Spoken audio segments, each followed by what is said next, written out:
And we say good evening to you. Welcome. We're back for round two here again inside the studio, inside the showroom at Champion Chevrolet. We are ready to go for the fourth installment, I guess. Is that right? The fourth installment of the Champion Five-Star Football Preview Show. Sounds right for me. It's amazing. It's the season going by quick already. Oh, man, I'm telling you. So, yeah, this is our fourth show? I think so, yeah. Yeah, it is our fourth show. So we're here. I'm glad you're going to be with us for next couple of hours. We're loaded for bear. We're talking high school football. We're talking college football. And we got lots to cover. We've got Chris McCall going to join us later on about he's our Virginia Tech guy. Talking about Virginia Tech and East Carolina matchup. A little bit later on, Doug Fritz will join us with the high school football matchups for tomorrow night. Kevin Harmon will be along in a little while to talk about the Tennessee-Florida preview for the Tennessee Vol fans. Joe Vento coming up next half hour talking about the East Tennessee State and Citadel Bulldog preview. Carmichael joins us with the top 5 college football games of the week. Of course, my man right here, co-sponsor, co-host of the show, I guess co-sponsor, co-host of the show, Dave Ange is going to be with us as far as the Big Six. Not the Big Six. 6A, Big East. Thank you.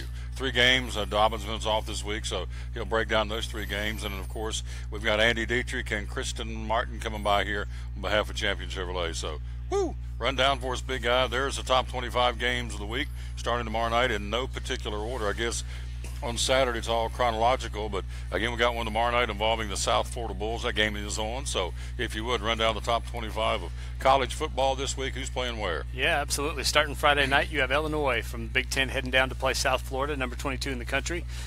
South Florida, always a big offensive team, so that'll be fun to see what happens there. Moving to Saturday, Air Force headed to the Big House to play Michigan. Another one of those triple option teams, which we're going to be talking a lot about that today, with Citadel being primarily a triple option team coming in here to Johnson City on Saturday. So number 9, Oklahoma State will be traveling over to play at Pittsburgh, which should be an interesting game. Pittsburgh played pretty well, pretty decent against a good Penn State team last week. So no rest for Pittsburgh. They got another tough one this week. Number 25, UCLA will be making the trip over to Memphis. Of course, UCLA big win a little while back against Texas A&M, so we'll see how they fare against Memphis. Wisconsin, number 10 in the country, is headed to BYU. You think that's going to be a game? I think it could be. I think it could be just because Wisconsin struggled the first time out. They're a team that, not a lot has to go wrong for them to be in a game. They're not really explosive offense, so they're kind of prone to be in games that kind of carry into the second half. So that'll be interesting to see how they fare on the road in a tough environment there. Of course, local interest here for Virginia Tech heading over to East Carolina. You would think with the way East Carolina's played to start the season that Virginia Tech should have a pretty good day, but we'll see how that turns out. SMU is headed over to play number 20 TCU. TCU with a big win last week against Arkansas. Looked pretty impressive in that one. Number 23 Tennessee and number 24 Florida. And you can throw the rankings out in that one. Big rivalry game, on the road. Guaranteed to be exciting. It is every single year. Mercer from the Southern Conference heading over to battle Auburn. Auburn's licking their wounds a little bit. If you're Mercer and you're the Bears, you don't want to be going over there to see the Tigers after the loss in Death Valley, because that offense has heard some things this week from their coaches, and I'm sure they're going to be ready to go and ready to put some points on the board. Another team licking their wounds, number 8 Ohio State, will be at home, and they'll be playing against Army. Army will be traveling in there. Again, those service academies, more of that triple option, like to run the football, so we'll see how Ohio State fares in that one. Oregon State will be at number 21, Washington State. This is kind of an early season Pac-12 game there, so that'll be fun to watch. Tulane at number 2, Oklahoma. Going to be a long day for Tulane. I'll just put that out there because Oklahoma has looked impressive early on. Colorado State at Alabama. Kind of ditto right there. Of course, you're hoping to catch a team overlooking you, but still, that's a tough order there for Colorado State. Number 12, LSU, will be on the road at Mississippi State as we kind of get an SEC West game, get things rolling in conference for those two teams. Georgia State at Penn State. I think Penn State will have an easier time this week than they did last week, and it'll be fun to watch that Nittany Lion offense play again because they've been pretty impressive. Samford, another Southern Conference team, will be on the road at Georgia. Georgia, of course, big win on the road at Notre Dame, and if you saw the crowd there, that was almost all red. A lot of Georgia fans made their way up to South Bend for that ball game. So what is your take? Georgia's got They beat Appalachian State 31-10 in Athens. They beat Notre Dame and South Bend last week, 20-19. They've got Samford tomorrow, then they start their SEC conference. So what's your take on Georgia? You think they're for real, or it's yet to be determined? Yeah, if you go on the road and you go without your starting quarterback and you get a win in a place like Notre Dame, a lot of young players for Georgia, and they sure didn't look starstruck out there, even with another signal caller. Wound up going there and getting a win, and that says a lot about them. And I think that's a team right now that you got to look at as being maybe a team to beat in the East, and it'll be fun to see kind of how that all develops as the year goes on. Of course, Tennessee and Florida both will have something to say about that, so we'll see how that shakes out. Big test for Vanderbilt coming up on Saturday, too. Definitely so. Kansas State, number 18 in the country, coming to town, so that'll be kind of a measuring stick game there for Vanderbilt. We talk about the measuring stick a lot on this show. Sometimes you get hit with it, So the Commodores are going to try not to get hit by the measuring stick. It'll be interesting to see who wins that game. Of course, Big 12 always looking to get wins against SEC, no matter who it is, just for a credibility standpoint. Number 3 Clemson at number 14 Louisville. That's going to be a great one. Might be the best game on the schedule this week, to be honest with you. I think offensively, everybody's going to be real excited to see what Louisville can do against Clemson's defense. It's kind of strength on strength there. And, of course, with the new quarterback this year, Clemson's trying to kind of make strides, and we'll see how they measure up as well. Texas, unranked. After a loss to Maryland early season, giving up over 100 against Maryland, so not a lot of respect there. They're headed to USC. Interesting thing about this game too. Of course, the number 4 Trojans in their media guide, USC lists themselves as 4-0 all time against Texas, because the NCAA ruled that they had to vacate all their games in the year with Reggie Bush when they lost that epic battle against Vince Young in Texas in the Rose Bowl. They just shrugged their shoulders and said, we're 4-0. NCAA told us to throw that one out. So the wins go out the window. There were 12 of those, but the one loss goes out the window too, and that's got a lot of people in Texas worked up, so that'll be fun. Rounding out the slate here, these are the late games on Saturday night. You can have Fresno State at number 6 Washington. I'm curious to see that Washington team. That's a high ranking for them. And they've we'll see where they're at. They of course had a banner year last year and trying to ride the momentum off of that. Finally, number 19 Stanford, and they're on the road at San Diego State. Stanford last week got it handed to them by USC, which is a rarity in that rivalry lately. A lot of people in Southern California believe that that's kind of a sign or a signal that USC's taken back control of that rivalry after about 10 years of Stanford kind of getting the upper hand. So definitely will be fun to see how they bounce back this week. So I guess if you look on the slate, the ones that jump out at me, obviously Tennessee, Florida, Clemson at Louisville, probably Texas at Southern Cal, LSU at Mississippi State, and maybe Virginia Tech at East Carolina, although this is not the same East Carolina team in years past. But the Hokies traditionally when they go there to Greenville, North Carolina, they struggle. So that's a 3:30 kickoff. So that, for me, would be the ones I'd be wanting to watch. Your guys, he's a Michigan man. You got Air Force, and I don't see that being a problem to Big House. I hope not. If there's a problem, oh boy, if there's a problem. I listened to a lot of radio from up in those parts, and there was a little bit of hand-wringing after the Cincinnati game. Wilton Speight didn't play as great. We were a little bit sloppy. You still win by 22 points. Yeah. But I'll tell you, if this is a close ball game, oh my goodness, they'll be burning up the phone lines up there. So that'll be fun to watch. But yeah, and you mentioned East Carolina. I mean, these aren't your daddy's Pirates here. I mean, these are these Pirates here got This ain't your daddy's Pirates. No disrespect to JMU, because they're obviously a great football team, on the championship subdivision level, and showed it against ETSU last week. But my goodness, they got ran out of the building by JMU. East Carolina did. So Virginia Tech, this is a chance for them to make a statement. This is a chance for them to really flex their muscle in a ball game here, and possibly move themselves a little bit further up the polls and get themselves in good position to make a run this year. It's the Champion Chevrolet 5-Star Football Preview. We're live inside the studio, inside the showroom at Champion Chevrolet, where we are every Thursday. And again, if you're watching this show, be sure and like us and share us. That's the key. I'm learning this social media stuff. It's one thing to like it, it's another thing to share it. We would appreciate that if you would do that. And so send the word out to let folks know. Liking, sharing is the key word, isn't it? It is. Do you hashtag anybody? No. I don't. I hashtag sometimes, but I don't know. It's still, still the new thing for me. Yeah. But we've got a hashtag, don't we? We do. Do we? Yeah. Oh, that's a handle. That's a handle. At TomTaylorSportsShow.com, or not .com. At Tom Taylor Sports Show is what you are on Twitter. So everybody go look that handle up and follow it. At Tom Taylor Sports. I'm at Dave Onge. Yeah. You can come find me on there. And as for the hashtags, we'll learn that next week. There'll be a quiz. Before we go to the break, don't forget they're getting rid of the 2017s. It's model closeout time. The 18s are coming in here at Champion Chevrolet. For example, the 2017 Malibu LT. That's one of those nameplate Chevys from back when I was a kid, way back in the day. Man, if you were cool, you'd have a Malibu SS 396 deep dish Kragers. Whoo, man, you could. My buddy had one of those. You talking about could walk the dog. You could. Of course, it was a standard. He could burn rubber in all 4 gears. He could get with it. Well, I don't know if these will do that, but the 2017 Malibu LTs, you're going to save $5,500. Again, on a 2017 Malibu LT. And also one of those other nameplates of Chevrolets is the Impala. 2017 four-door Impalas. You're going to save 22% off the sticker as soon as you walk in, or almost $7,900, almost $8,000 right off the top. That's why Tim gets on TV and says, how did they do that? Because they're the number 1 Chevy dealer in the state between Memphis and Mountain City. If you weren't cool as a kid, you drove a Geo Prism.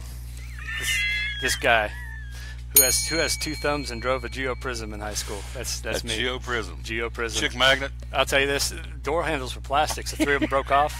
My mom was worried about that 4th one. She said, if this thing ever catches fire, you'll never get out. So come down here and get a Chevy. These things are safe, man. They're safe. I can see you going around Johnson in a Geo Prism. That's a babe magnet right there. Oh, my goodness. Chicks were wanting to ride with Dave. I had an uphill fight both ways. We're going to take a quick break. We're going to go to the phone. We're going to hear from our buddy Kevin Harmon. He's going to give you the Tennessee-Florida preview through the eyes of a big-time Tennessee fan. We'll do that right after this. The Champion Chevrolet 5-Star Football Preview. We thank you for being with us. Again, go to TomTaylorSports.com, click on Listen Live, or go to Facebook, the Tom Taylor Sports Show, and there we be inside the studio, inside the showroom of Champion Chevrolet. It's the Champion Chevrolet 5-Star Football Preview. Blue Lizard Australian Sunscreen originated in Australia, where sunscreen standards are the strictest in the world. Although our products are now manufactured here in the U.S., we continue to adhere to the most stringent Australian standards to offer the best in broad-spectrum sun protection. Blue Lizard, the brand most recommended by pediatricians and dermatologists. Our smart bottle turns blue in the presence of UV rays, reminding you to cover up. You bring the sun, Blue Lizard brings the magic. It's Chevy Truck Month, Take 2 at Champion Chevrolet on the Motor Mile in Johnson City. The savings and selection of over 600 new Chevys to choose from are at an all-time high. 1500 All-Star Crew, $11,000 off. 1715 All-Star Double Cab, $10,000 off. 18 Equinox LT, $5,000 off. 17 Traction Traverse, $5,000 off. Shop us online 24/7 and remember our Saturday parts and service hours. Champion Chevrolet on the Motor Mile in Johnson City, where we leave you asking, how do they do that? At Bristol Orthotics and Prosthetics, they treat thousands of patients each year dealing with diabetes and its effects. Diabetes overtaking our nation and leaving a path of destruction behind. Through wound care, office visits, and preventive care, they see most of the patients after a problem arises. Using diabetic footwear such as shoes and inserts, a great way to prevent or prolong skin breakdown and amputation. At Bristol Orthotics and Prosthetics, they use only custom molds from patient mold inserts, which further ensure a great recovery, or better yet, prevents a wound from happening. They use custom molded shoes, bracing, custom inserts, and extra depth diabetic shoes to prevent wounds or other skin issues from beginning. Call today, 1-800-524-4447. 39 years, 6 locations, 1 family. Bristol Orthotics and Prosthetics, 1-800-524-4447. Any day is a good day to get a tray from Chick-fil-A. Over 10 to choose from. Perfect for having the gang over to watch the big game, birthday parties, church get-togethers, backyard gatherings, everything from fruit trays to garden salad trays to nuggets and chicken strip trays. And for the sweet tooth, try the cinnamon cluster or chocolate chunk cookie tray. So you see, any day is a good day to get a tray from Chick-fil-A. Chick-fil-A at the Crossings in North Johnson City. At FCA, we're touching millions one heart at a time. Since 1954, the Fellowship of Christian Athletes has been putting the heart and soul in sports by challenging athletes and coaches to impact the world for Jesus Christ. As the largest sports ministry in the world, FCA now reaches over 2 million people annually on the professional, college, high school, junior high, and youth levels. Through this shared passion for athletics and faith, lives are changed, one heart at a time. Learn more at fca.org.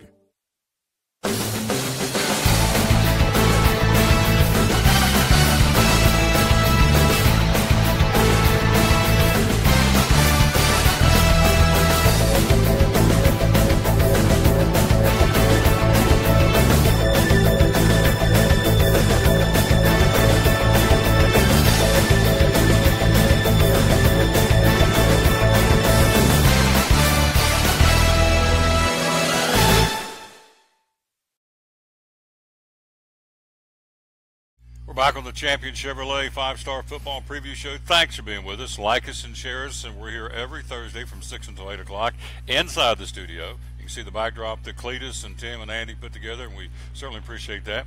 Inside the studio, inside the showroom of the #1 Chevy dealer in the state of Tennessee. Nobody sells more Chevrolets than the folks right here with Tim Arnold and the kids right here at Champion Chevrolet. They do a phenomenal job.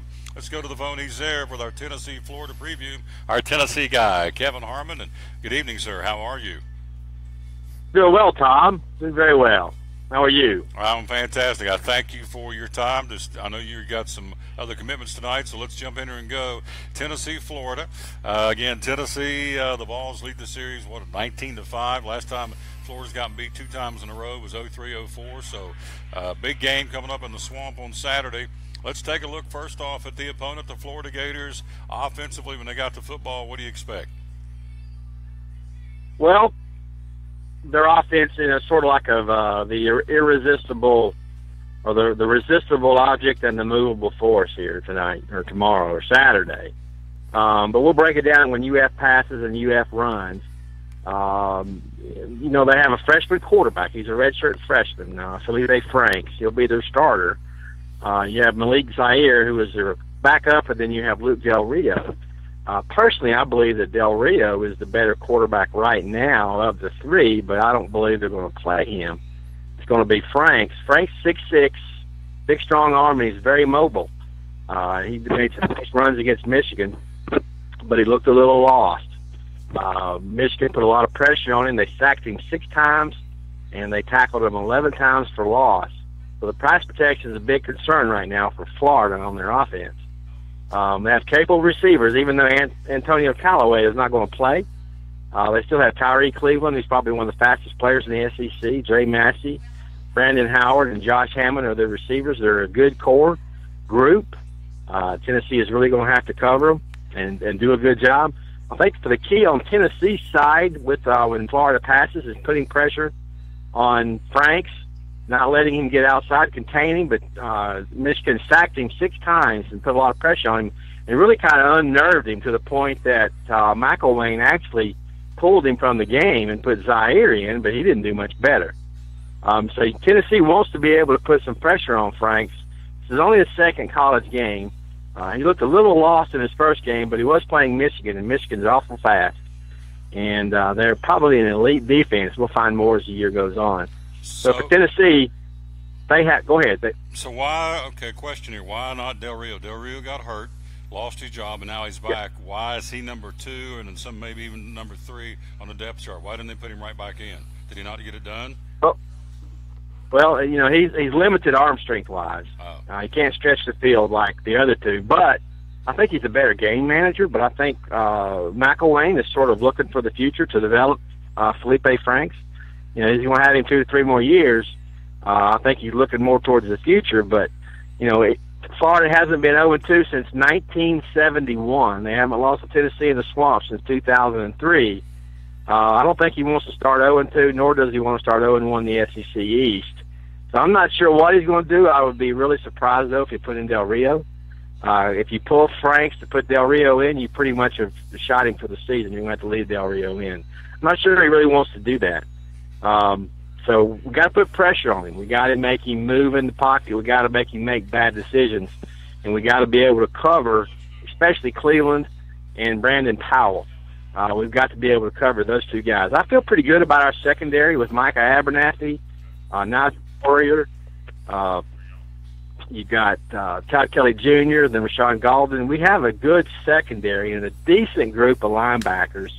We're going to have to put pressure on them up front. We're going to have our front four has got to put some pressure without bringing linebackers. Michigan blitzed Florida 50% of the time, and it was a big formula for success. Florida's offense didn't score a touchdown against Michigan. It was their defense. So you know, if we can follow Michigan's formula, we should be okay. But I would give the advantage when Florida passes the football. I would give that to Tennessee. We're talking to Kevin Harmon. We're talking Tennessee, Florida preview. We're live here at Champion Chevrolet. So offensively, let's face it, they've been pretty inept right now so far this season. And it's interesting because Dave and I talked about this before. Michael Wayne was brought in as an offensive guru, and yet defense has kind of carried their football team. So defense is kind of doing it right now for Florida. So let's flip it over when the Big Orange has the football. What do you expect from the Florida defense? Florida's very capable up front on defense with C.C. Jefferson, Jordan Sharif, number 17. Those two guys will be playing in the NFL. They did sack Michigan 5 times. So Tennessee's going to have to protect the quarterback.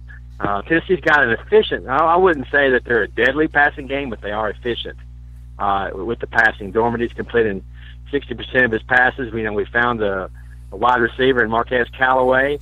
We have good receivers. We have some young receivers. We overthrew a couple last week in Indiana State. But we have some guys with some speed on the outside. Of course, we have John Kelly at the running back position. And we have a decent offensive line. So our offensive line needs to control their defensive line, create some holes and let Kelly run. The team that wins the rushing battle typically wins this football game. So we need to be able to run the football, and use John Kelly to the best of our advantage. And we have Ty Chandler, but we're going to have to protect Dormady when we do have to throw, because they're going to pin their ears and come after him. Florida is hampered. All those 9 guys are still suspended, and they will be for probably the entire year. But we got to protect quarterback. So who wins the trenches right now? If you had to size up Tennessee's first 2 games, their offensive line, or what we saw, and there's only been 1 game, as we know, Florida's defensive line, it's going to be a train wreck in the trenches, and that's where the game's won. Who has that advantage right now? The Hogs for Tennessee, or the Hogs for Florida? I would say it's about even. I would almost lean a little bit to Florida because they do have 2 NFL type players there. We have a couple. We got Drew Richmond, Jack Jones, and Trey Smith. Those guys will probably be playing on Sunday. So it's going to be about an even fight. So we've got to come ready to play, and we've got to be able to block those guys up front.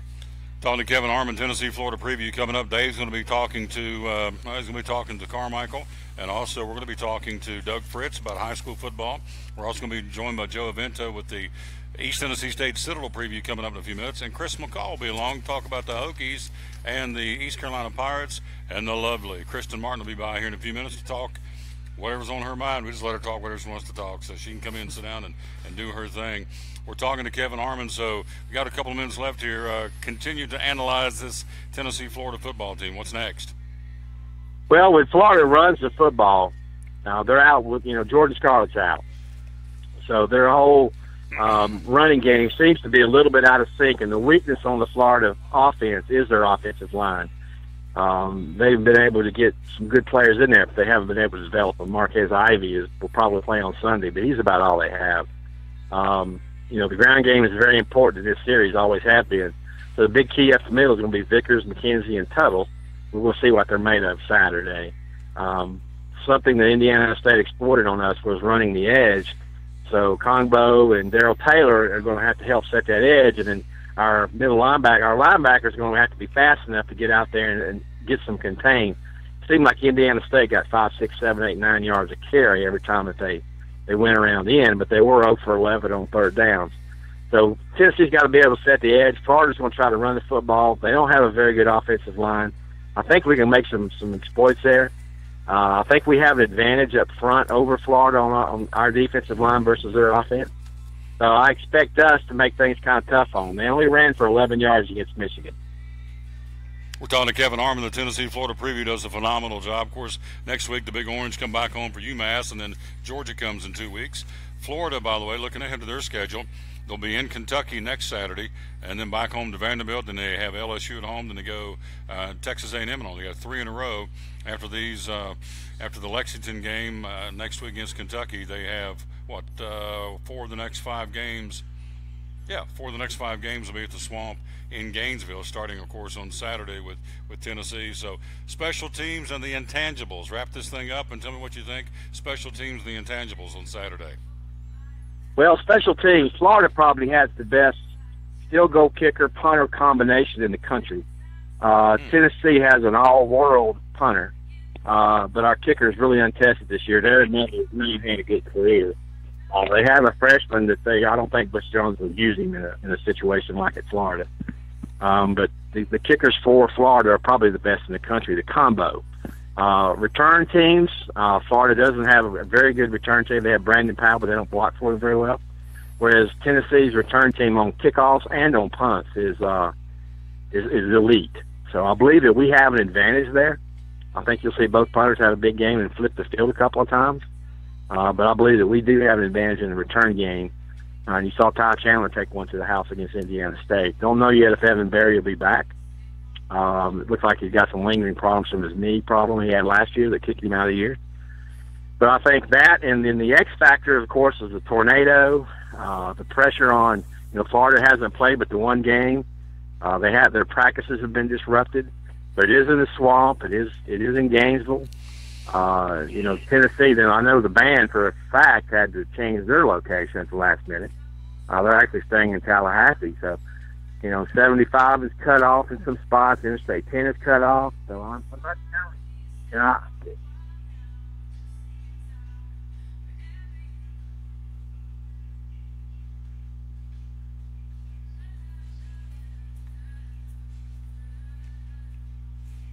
Are you still there, Kevin? Looks like I may have lost him. Yeah, I'm here. Can you hear me? Nope, I just lost you. The last thing I heard you say is Interstate 10. Yeah, I'm sorry. The X factors look like they favor Florida. The sort of the intangibles, with the game being played in the swamp and all the stuff that's going on in the state this week. So Tennessee's going to have to come into a very hostile environment. It always is. And do their best, so it's going to be a tight game. It's a 4.5-point game, started at 8.5, down to 4.5, which I think is about right. I would put Florida about a 4-point favorite in this game. There you go. Hey, great report, my friend. Thank you as always. We'll check back with you next week, and go Big Orange on your side of the fence, right? That's right. Go Big Orange. You got it. Great job, my friend. I'll talk to you next week. Okay, I'm here. Super. Kevin Harmon, again, appreciate him very much being with us here. And, again, you look at the last two games, Dave Angie, it was 28-27 at the Swamp 2 years ago. Then you go back and look at a 31-17 win, and that happened down in Florida for the Gators back in 2013. Florida's not lost to Tennessee 2 years in a row since 03 and 04. So that would tell me that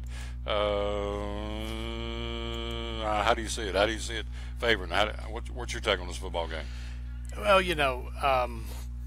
this is a bad Florida team. You talk about them not losing to Tennessee in a while, and of course, Florida hasn't had a good offense in a long time, but still has managed to beat Tennessee in some years when their offense has been a mess. I'll talk about it the same way I talked about Georgia Tech in Tennessee. Is I just don't envision Georgia Tech being able to get it done. I didn't, and they were surprisingly good, and that kind of gives me pause with this game. Because if Georgia Tech lines up and can run the football on Tennessee like that with the line that they have, and of course the triple option's a very different thing. You don't see it that often. It can make some good football teams look bad. But as we talked about after that game, you have to wonder about a defensive line that gets blown off the ball that badly. It's not like their linebackers were making incorrect reads on the quarterback pitch and leaving guys open and all that. I mean, this was up front. They got taken behind the woodshed. So that's something you have to worry about, because if I'm Florida and I'm looking at that film and I've got so much uncertainty at the quarterback position, my first thought is, let's see if we can run this football. And I think that's an area where Tennessee might be vulnerable. You look at the other end, I think Florida's strength, honestly, on defense is that defensive front. So it's going to be a little tougher for Tennessee to run the ball on Florida than it was for them to run on Georgia Tech, and obviously to run last week against the Fighting Larry Birds of Indiana State. So, it's going to be tough this week, and I really do think this game will come down to who can control the time of possession and who can make the least mistakes. And, I think whoever dominates the running game will do that. If you watch the Michigan game, Michigan kept pounding it, and they finally tired out that Florida defensive line. By the end of the game, even though their quarterback had thrown 2 pick sixes and the passing game was shaky at best, Michigan was able to ice that game away because they were just able to line up and just run the football when they needed to and really wear Florida down. So I agree with what you said. This is going to be decided in the trenches. It's up to Tennessee's offensive line to assert itself and to sustain some long drives early in the game to wear Florida's defensive line out. On the flip side, that defensive line, this is the week they need to step up and make a name for themselves. They need to stop the run, because if they stop the run, there's no way Florida beats Tennessee. Well, and Kevin made a good point, and I would go along with him. And you ask any coach when it gets right down to it, at the end of the night or end of the day when they're playing these games. Special teams always comes up big, and so Panero and Townsend are one of the best kick-punt combos in the country for the Florida Gators. Tennessee, by Kevin's admission, punting, fantastic, place kicking, pretty much untested. So I think it's going to come down to special teams. I think it's going to be a 3-point differential. I think Florida wins the game, and that and down in the trenches as well. So we'll see. But I think it is going to be a low-scoring game. You have two offenses that are kind of, I wouldn't say inept, but I would think they're trying to find themselves. Zaire has not. He transferred from Notre Dame, and everybody thought this guy was going to be the second coming, and he's just not panned out. He's number 2 on the depth charts unless Michael Wayne pulls one and starts him. But Felipe Franks is his guy for the time being, but he's not panned out. There's no big running backs that we're used to hearing from and hearing about. You're talking about offense. When you said that, it just struck me. I haven't thought of a high-powered Florida offense since Steve Spurrier was there. Yeah, that definitely was when it started to fall off. Of course, you got Urban Meyer, and he ran some offenses. Tim Tebow, I think, is where the cutoff point is. But there was a definite gap, if you remember, after Spurrier. And then Florida was able to recreate some offense, albeit in a different format, using more of the spread and running quarterback and all that but that was kind of a blip in the radar. We look at Urban Meyer because his time at Florida was relatively pretty short compared to Spurrier. They've struggled since, and they bring in an offensive coach that just can't generate offense. I think what you're going to see Franks play, and I think he's going to play a lot because, Zaire being a graduate transfer, he's obviously not ready to take the job. And what do you do if you put him out there 3 or 4 games, all of a sudden he's a good quarterback? You just have him for this year. Get the kid in there and let him play, because I'll tell you this, against Michigan, he made some good throws. There were just some times. I'll tell you this, what Michigan did against Florida, and it'll be interesting to see if UT does this as well. Michigan went into a 3-3-5 and put an extra defensive back on the field, took a defensive lineman off the field. They had linebackers, very fast linebackers, and very fast defensive backs, which Tennessee does have. And when you put that kind of speed on the field, you can kind of neutralize a lot of the elements of that spread offense and kind of get them a little more one-dimensional. And that worked, and I'm sure Tennessee's looked at the tape of that. I'll be curious to see if they maybe put, at the very least, a nickel back on the field a little bit more often to try to neutralize Florida's speed a little bit and keep them from making plays in space. Because if you make any of these quarterbacks throw the ball downfield consistently, I just don't think it's going to happen. So who do you think is going to win? Be sure and send us, what would they do? I guess go to the Facebook, send us some message on our Facebook, Tom Taylor Sports. Also, your Twitter page is? At Dave Onge. At Twitter. That's at Tom Taylor Sports. You are at Tom Taylor Sports, and I'm at Dave Onge. And you can hashtag us if you need to, but, hey, give us the prediction. It'd be cool to see what everybody else thinks because, at this moment, I've got a high amount of confidence, I think, in Tennessee at this point just because Florida's a mess. But, yeah, we'll see. We'll see. We're down in the Swamp, and what do you think? Who do you think is going to win the big game down in the Swamp? 3:30 kickoff on Saturday. Tennessee against the Florida Gators. Quick break. We'll come right back, and Dave's going to break down Region 1 6A high school football. He'll do that coming up next as he covers the Big East Conference. And a little bit later on this half hour, we'll be joined by Joe Avento breaking down the East Tennessee State Citadel football preview. It's the Champion Chevrolet 5-Star football preview inside the studio, inside the showroom at Champion Chevrolet on the Bristol Highway Motor Mile in Johnson City. At FCA, we're touching millions one heart at a time. Since 1954, the Fellowship of Christian Athletes has been putting the heart and soul in sports by challenging athletes and coaches to impact the world for Jesus Christ. As the largest sports ministry in the world, FCA now reaches over 2 million people annually on the professional, college, high school, junior high, and youth levels. Through this shared passion for athletics and faith, lives are changed, one heart at a time. Learn more at fca.org. It's Chevy Truck Month, Take 2 at Champion Chevrolet on the Motor Mile in Johnson City. The savings and selection of over 600 new Chevys to choose from are at an all-time high. 1500 All-Star Crew, $11,000 off. 1715 All-Star Double Cab, $10,000 off. 18 Equinox LT, $5,000 off. 17 Traction Traverse, $5,000 off. Shop us online 24/7 and remember our Saturday parts and service hours. Champion Chevrolet on the Motor Mile in Johnson City, where we leave you asking, how do they do that? At American Import and Auto Repair in Johnson City, one of the 8 areas of your vehicle that takes constant continuing education is the air conditioner on your vehicle. Well, you would think that AC would be a simple one, but it's getting to be a lot bigger than just AC. It's the management of the system, not just AC, but heat and everything. It's a lot more computer controlled than it used to be. It used to be just a little button on the dash that you pushed. Now there's all kinds of electronics involved in that.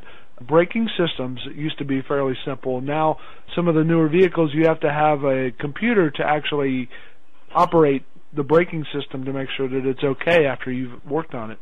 Computer controlled of the engine is becoming very important. There's a lot to that. Each one of these areas, the technology is just tripled and quadrupled in the last few years. It's hard to keep up. You really need to stay in the books and know what's going on with them. American Import Auto Repair, Johnson City, open 6 days a week. Call today at 913-3111.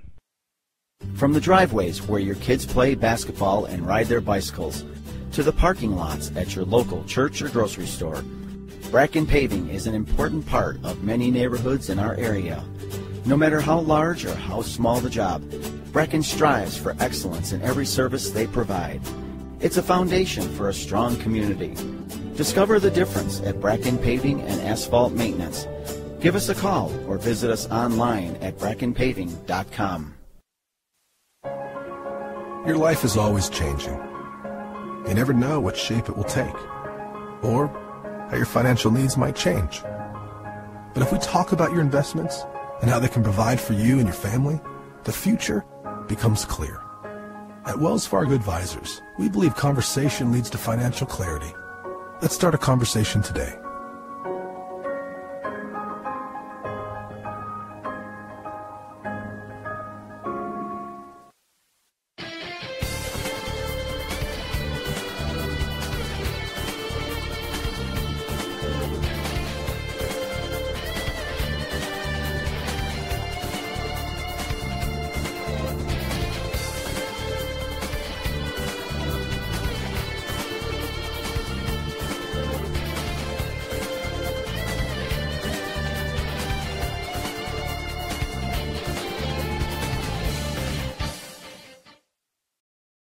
Back with the Champion Chevrolet 5-Star Football Preview Show, joined by our co-host Dave Angie, and we're ready to go with the Region 1 6A football. And so let's jump in here and first off give you the standings, and then he's going to break down the 3 games coming up this week in the Region 1 6A, better known as the Big East.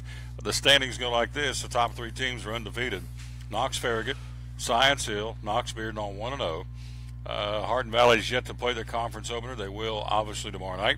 And then on the bottom end, Jeff County, Dobbinsville, and Morristown West. Of course, the Indians are off this week. They'll host Alcoa next week. And so, Dave Angie, take it away. I guess we'll start right down the road. It's homecoming tomorrow night in Johnson City. Science Hill and the Bearden Bulldogs. How do you see that one shaking out? Because both undefeated right now in the Big East Conference. Yeah, definitely so. Big game conference-wise. You know, for Science Hill, we were talking about how they would respond from a big win last Friday night. Of course, just emotionally didn't seem to come out.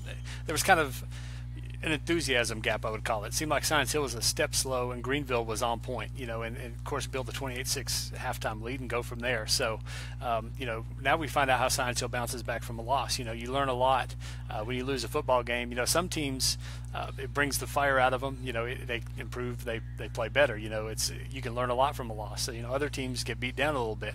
I personally, just talking to Coach Carter about the makeup of the squad, he's really confident in his leaders, especially senior leaders, and I expect them to really bounce back and play well. You look at Bearden, it's been a good program the last few years, and obviously they're playing good football this year. Extremely athletic team, a little bit younger. They graduated a lot of kids off of the teams that have been good the last couple of years. So they're going to be coming up here to Science Hill, and I think the theme in the 3 games in the league this week is scoring. Who's proven that they can score the football on a regular basis. Science Hill, I think what happened last week's a blip on the radar. Their 26-point output there, I think, is kind of off when you look at the body of work the other 3 games before that. I think what you're going to see is Science Hill is going to be able to outscore Bearden. Bearden's had a decent defense this year, but they, even in their wins, they haven't really shown the ability to put a lot of points on the board. So, if Science Hill can avoid the first half mistakes they had last week that killed some drives, I expect them to put points on the board early. And if Bearden's chasing Science Hill, I expect Science Hill to be able to win that game. So, from there we go on down to Jefferson County. You look at the Patriots. That's a team, obviously, that, again, has had trouble scoring points this year.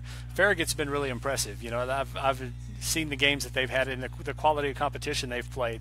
They've been very consistent, and their offense has been consistent. You know, I think that's the difference in this one. You know, you just have some teams in this league that, at least early on, you know, and it's hard to make a determination yet, they really have a hard time cranking it up and scoring points. And there's a lot of teams in this league that just aren't designed to come from behind. You know, they're Jefferson County. I believe they'd like a ball, kind of a ball control type game where they can get ahead. They can run the football, you know, they can play. But, you know, I just see Farragut having too much talent. You know, even though it's a road trip for them, I see them coming up and getting a win. And, you know, you got to look at Farragut right now as being one of the favorites in the league. I think you put Science Hill in that same place right now, and Bearden, you know, depending on the outcome of that game, you know, those are the football teams I think will have a chance to be there at the end. You know, you look at your other game, it's Morristown West and Hardin Valley. And, you know, I think for Morristown West, they've had a couple rough weeks in a row, you know, two pretty big losses. You know, and I just think, you know, Morristown West traditionally is a very good football program. It just, you know, it's tough this year. I think that they're on the wrong end of it. I think they're having a hard time kind of getting some momentum going. Hardin Valley, now I'll say this, it's not like Hardin Valley's been setting the world on fire, especially offensively. You know, they have a solid defense, but again, for them, even against some lesser competitions, you know, points have been kind of hard to come by for them. But, you know, I just think at the end of the day, you look at the athletic ability on Hardin Valley on both sides of the ball. You know, I think that maybe when you know, aren't playing well, maybe when you're making mistakes, I think speed can overcome a lot. And I think Hardin Valley has a little more speed than Morristown West. I think that'll be the difference, and they'll get the win in that ball game. Before we take a break, we'll come back. Got Chris McCall coming up next, talking about the Hokies and the East Carolina Pirates preview for the Hokie Nation. But we talked about this last week, coming off the biggest game of the year for Dobbinsman and Science Hill. Normally they played it at the end of the season, Game 10 of the regular season. TSSAA and their brilliance put it to Game 3. So both teams, we talked about this earlier today on the show, on the sports show, both teams, DB struggled in the first half down in Sevier County. Obviously, Science Hill struggled against Greenville in the first half. I say, having been around this game for 20-some years calling the game, I think that game had a lot of impact on these two football teams with these kids. But it is the game, Dobbinsman and Science Hill. Instead of being Game 10, it was Game 3. And I think it carried over last week in the first half of those two games.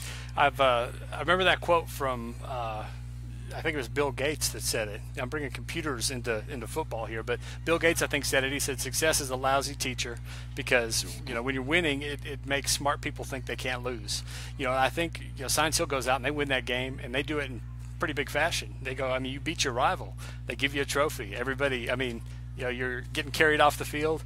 That's hard to be able to come back and roll your sleeves up on Monday and go back to work. I mean, because that's an emotional high, and that's an emotional high that used to come at the end of the season, you know. So, I mean, for kids, it really is hard, I think, to be able to come plug back in and believe that you're going to face a team on Friday night in Greenville that, you know, can beat you, you know. And that's, you know, with high school kids, I remember myself in high school, and I'll tell you, Tom, you know, these are fine kids. I was kind of a knucklehead, you know, and I just, stuff went to my head, you know, and it's just really hard.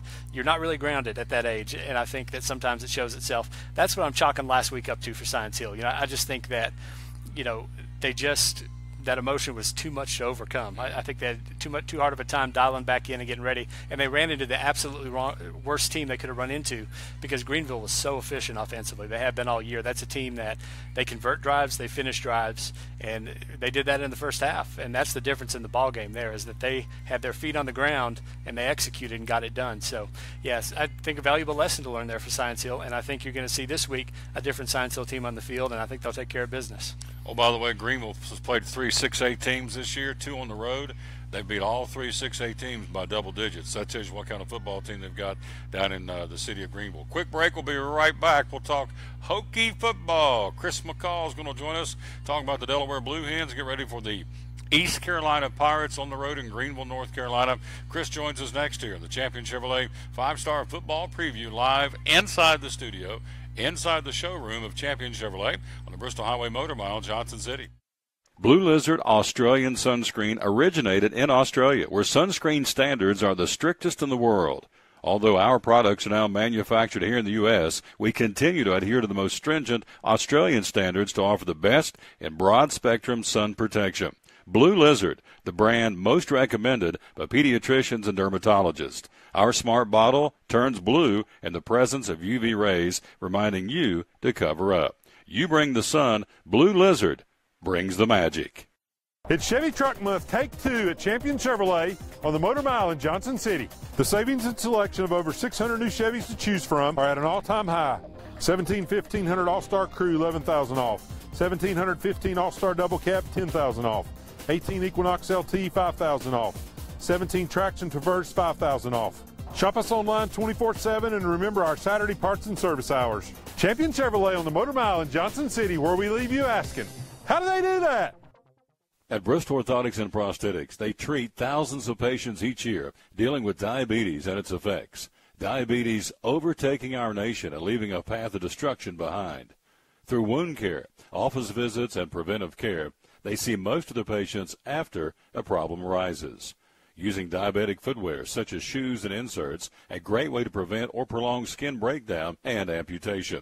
At Bristol Orthotics and Prosthetics, they use only custom molds from patient mold inserts, which further ensure a great recovery, or better yet, prevents a wound from happening. They use custom molded shoes, bracing, custom inserts, and extra depth diabetic shoes to prevent wounds or other skin issues from beginning. Call today, 1-800-524-4447. 39 years, 6 locations, 1 family. Bristol Orthotics and Prosthetics, 1-800-524-4447. Any day is a good day to get a tray from Chick-fil-A. Over 10 to choose from. Perfect for having the gang over to watch the big game, birthday parties, church get-togethers, backyard gatherings, everything from fruit trays to garden salad trays to nuggets and chicken strip trays. And for the sweet tooth, try the cinnamon cluster or chocolate chunk cookie tray. So you see, any day is a good day to get a tray from Chick-fil-A. Chick-fil-A at the Crossings in North Johnson City. At FCA, we're touching millions one heart at a time.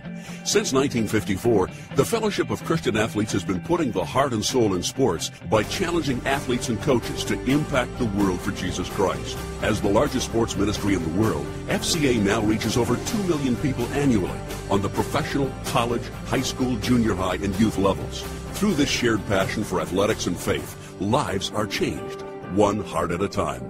Learn more at fca.org.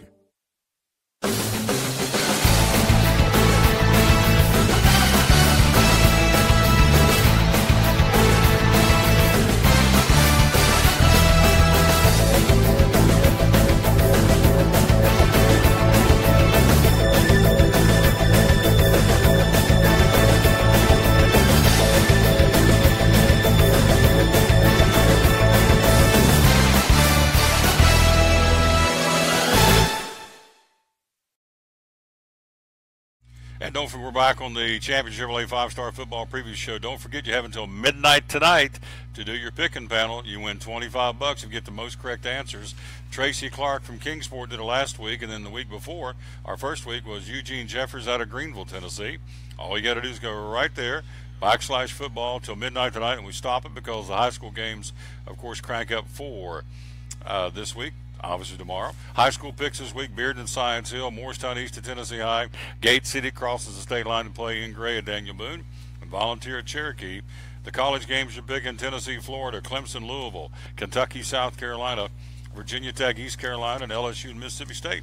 Those are the picks, and that's all you got to do is do that right there, and good luck to you. See if you can't be a winner chicken dinner.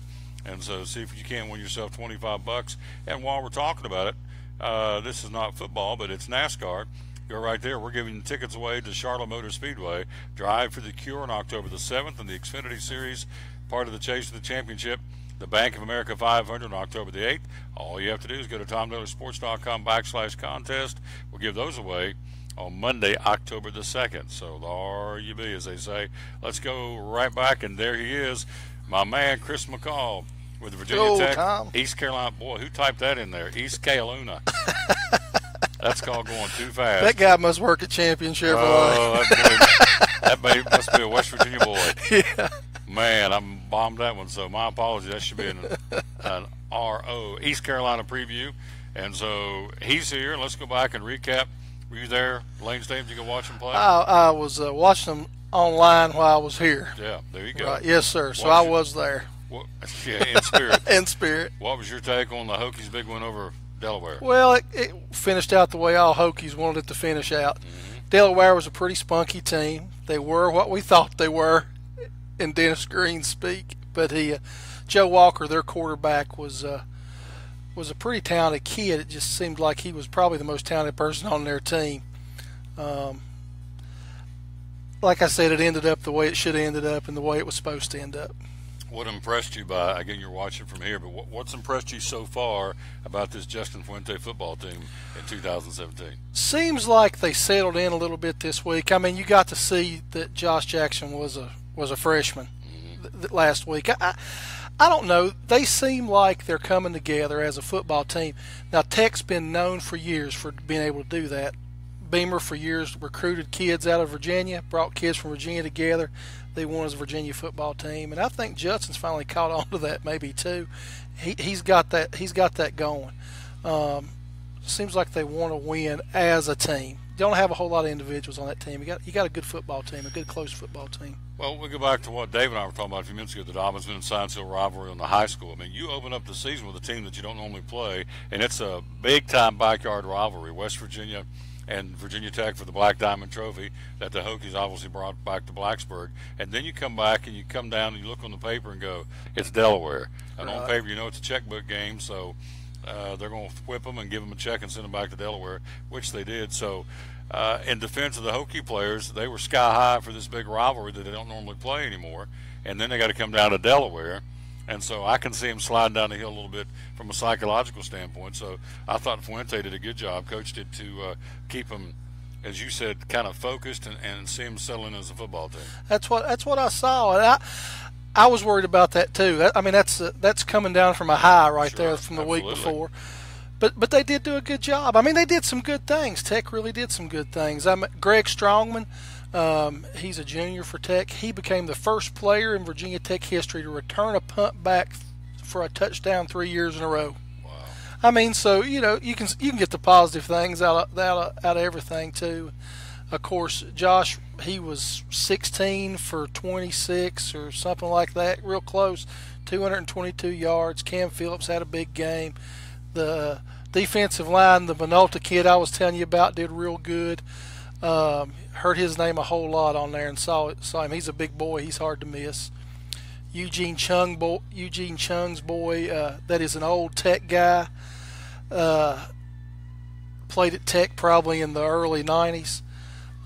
His son's the starting offensive guard now. Eugene played for the Patriots, has a couple Super Bowl rings, in fact. He played in the NFL for about 14 years. He's from Oakton, Virginia. So, I mean, there's some cool things going on right now with the team, and they seem like they're ready for 2 weeks from now. I hope so. We'll find out between now and then. They'll travel Saturday to Greenville, North Carolina to battle the East Carolina Pirates, a team that's not anything like it used to be. They're kind of down right now. It's funny because I was reading over this week, the number one team in Virginia, so says this particular team, says it ain't the Hokies, it's the James Madison Dukes, and we're the best team in the state of Virginia right now. And I guess that's a good argument for that, except they're down, they don't play the same. They're FCS and of course Tech's D1, but they still got a good football team in James Madison. They beat East Tennessee State last week. The week before, that's where I'm going with this, they put a whipping on the East Carolina Pirates. So this is not the same East Carolina team we've known in the past. Then Lou Holtz's son coached there one time, Skip Holtz. He coached there one time back not that long ago. So on paper, Hokies should dominate this football game, but I went back and looked. Virginia Tech typically does not play well against East Carolina. They struggle. Been some real tough East Carolina games. This first game that I saw Tech play at Lane Stadium was against East Carolina. And they lost that game. I'll never forget, 34 to 14 or something. So every time East Carolina pops up and I see that, I get a little bit of pit in my stomach. But you're right. I mean, they're down this year. JMU put a beating on them. Then last week West Virginia got a hold of them and shellacked them good. But I'm kind of worried. Anytime you hear East Carolina, it's a ball game. It's Saturday. That's why you play them.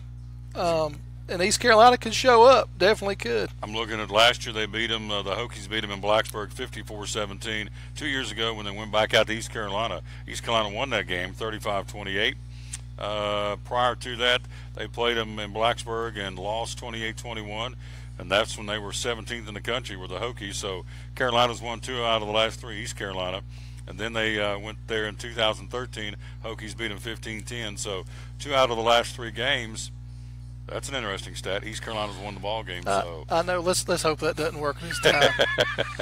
I'm too old and too heavy to take some of those. So I hope it'll work out great. Keys for the Hokies to win out there Saturday. What do they got to do? They just have to play Hokie football. I mean, if they go out there and play tough and matching up wise size, East Carolina's kind of small.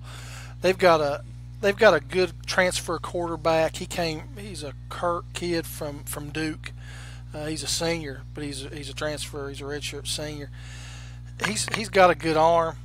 He hasn't had a real good opportunity to show what he has because I don't think he has really some real quality receivers. So from what I've seen about him and read about him, Tech should really be able to overmatch him in a lot of categories. Hokies number 16 in the country in the latest polls. You okay with that? Is that justifiable? Too high, too low? I'm okay right now with number 16. That has some room to move, and you can move, and we'll find out in the next couple of weeks when they get in the meat of the schedule. We'll see where we're at there, and if they beat Clemson, I'll expect a pretty good jump. We'll find out what happens. The meat of the conference, obviously, they get cranking up in 2 weeks of the conference opener. Clemson, then Boston College, and North Carolina, then Duke, Miami of Florida, Georgia Tech, Pittsburgh, and at Virginia. So, they're getting ready to hit in a pretty good stretch run here. Find out what this football team's made of. The meat's coming. Meat is coming on the plate.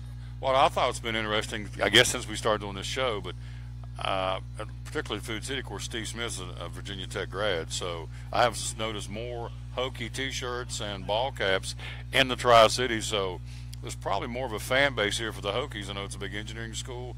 A lot of the engineers work at Eastman and some of the other places, so I'm starting to see more and more visibility of the Hokies, so maybe it's starting to catch on. Maybe the Battle of Bristol brought them some notoriety that they didn't have for a while here in the Tri-Cities a year ago, but I'm seeing more Hokie merchandise around. Yeah, I like to see that too. I've kind of noticed that. Used to be, when you got down past Bristol, you didn't see a whole lot of Hokie stuff at all. So it's really cool. Even over where I live in the Lee County area and Wise County area, you see a lot of Tennessee stuff.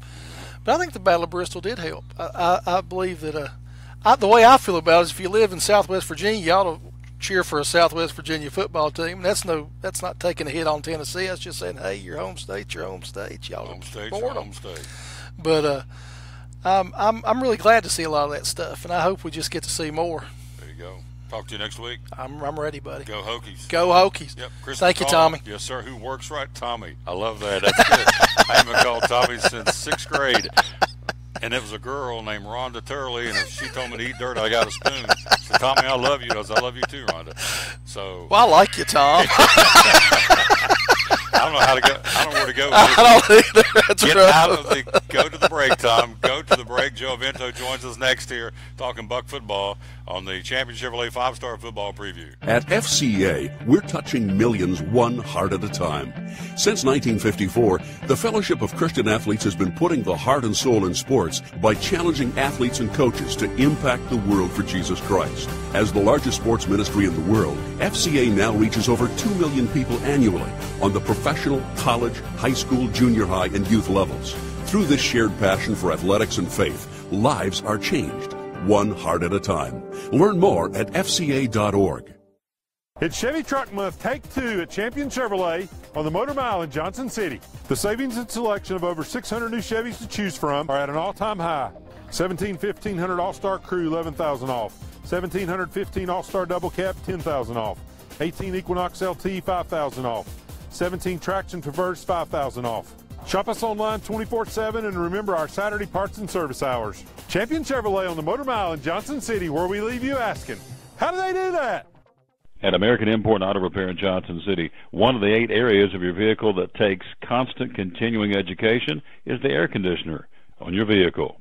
Well, you would think that AC would be a simple one, but it's getting to be a lot bigger than just AC. It's the management of the system, not just AC, but heat and everything.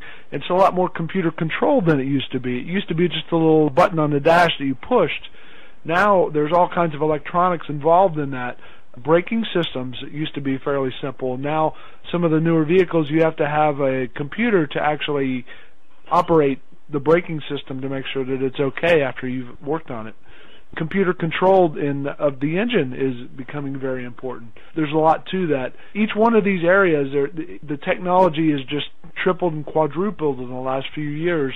It's hard to keep up. You really need to stay in the books and know what's going on with them.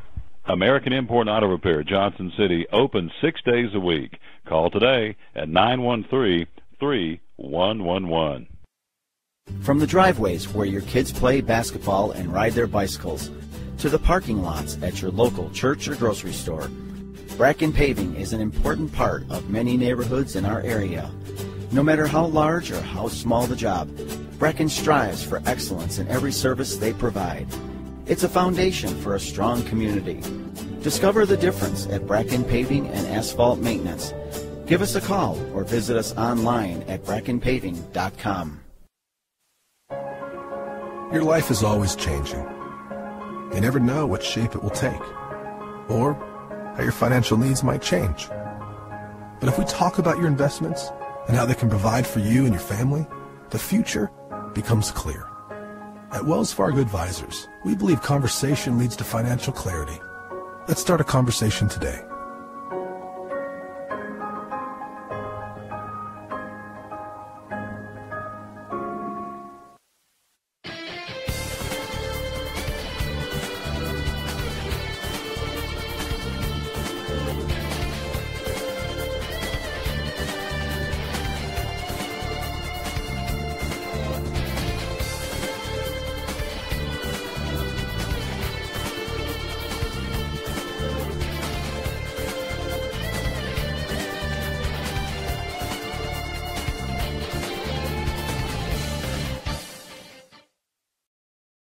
Hour one of the books. Again, we're hour number 2 of the Champion Chevrolet 5-Star Football Preview Show. Let's go to the phone. He's there to talk Buck football. Our buddy Joe Avento from the Johnson City Press. And good evening, my friend. How are you? I'm doing well, Tom. How are you doing? Just fine, sir. Thank you for checking in with us. And let's go right to it. The Citadel Bulldogs, again, the opponent this week, they have been kind of moving around. They've kind of been a team on the move because of Hurricane Irma. Tell us about that with the football team. In fact, they were in Johnson City, were they not? Yeah, well, it started last Saturday. They had to move their game from Charleston. They were playing Presbyterian. They moved it up to Clinton, South Carolina. Mostly, I believe, because they thought the storm was heading that way at that point. I think it was still in the Caribbean when they made that decision. And when the game was over, they headed up here, and they spent Sunday in Johnson City practicing at Science Hill. And then I guess when the storm came up the west coast of Florida, they started heading back toward home, and they got part of the way home, and Charleston had flooded from the storm surge in the back end of that storm, even though the eye had gone on the west coast of Florida.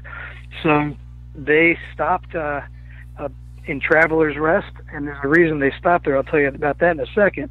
They were going to practice outside at North Greenville University, and it looked like it was going to start raining, so they looked for an indoor place to practice, and they ended up spending Monday at Clemson, 2-hour practice in Clemson's indoor facility. They, which is interesting because they play Clemson in November. They won't be so friendly that weekend. And then they finally got the okay to head back home, so they went home Tuesday and got the first real practice in yesterday, and they're trying to kind of catch up for lost time.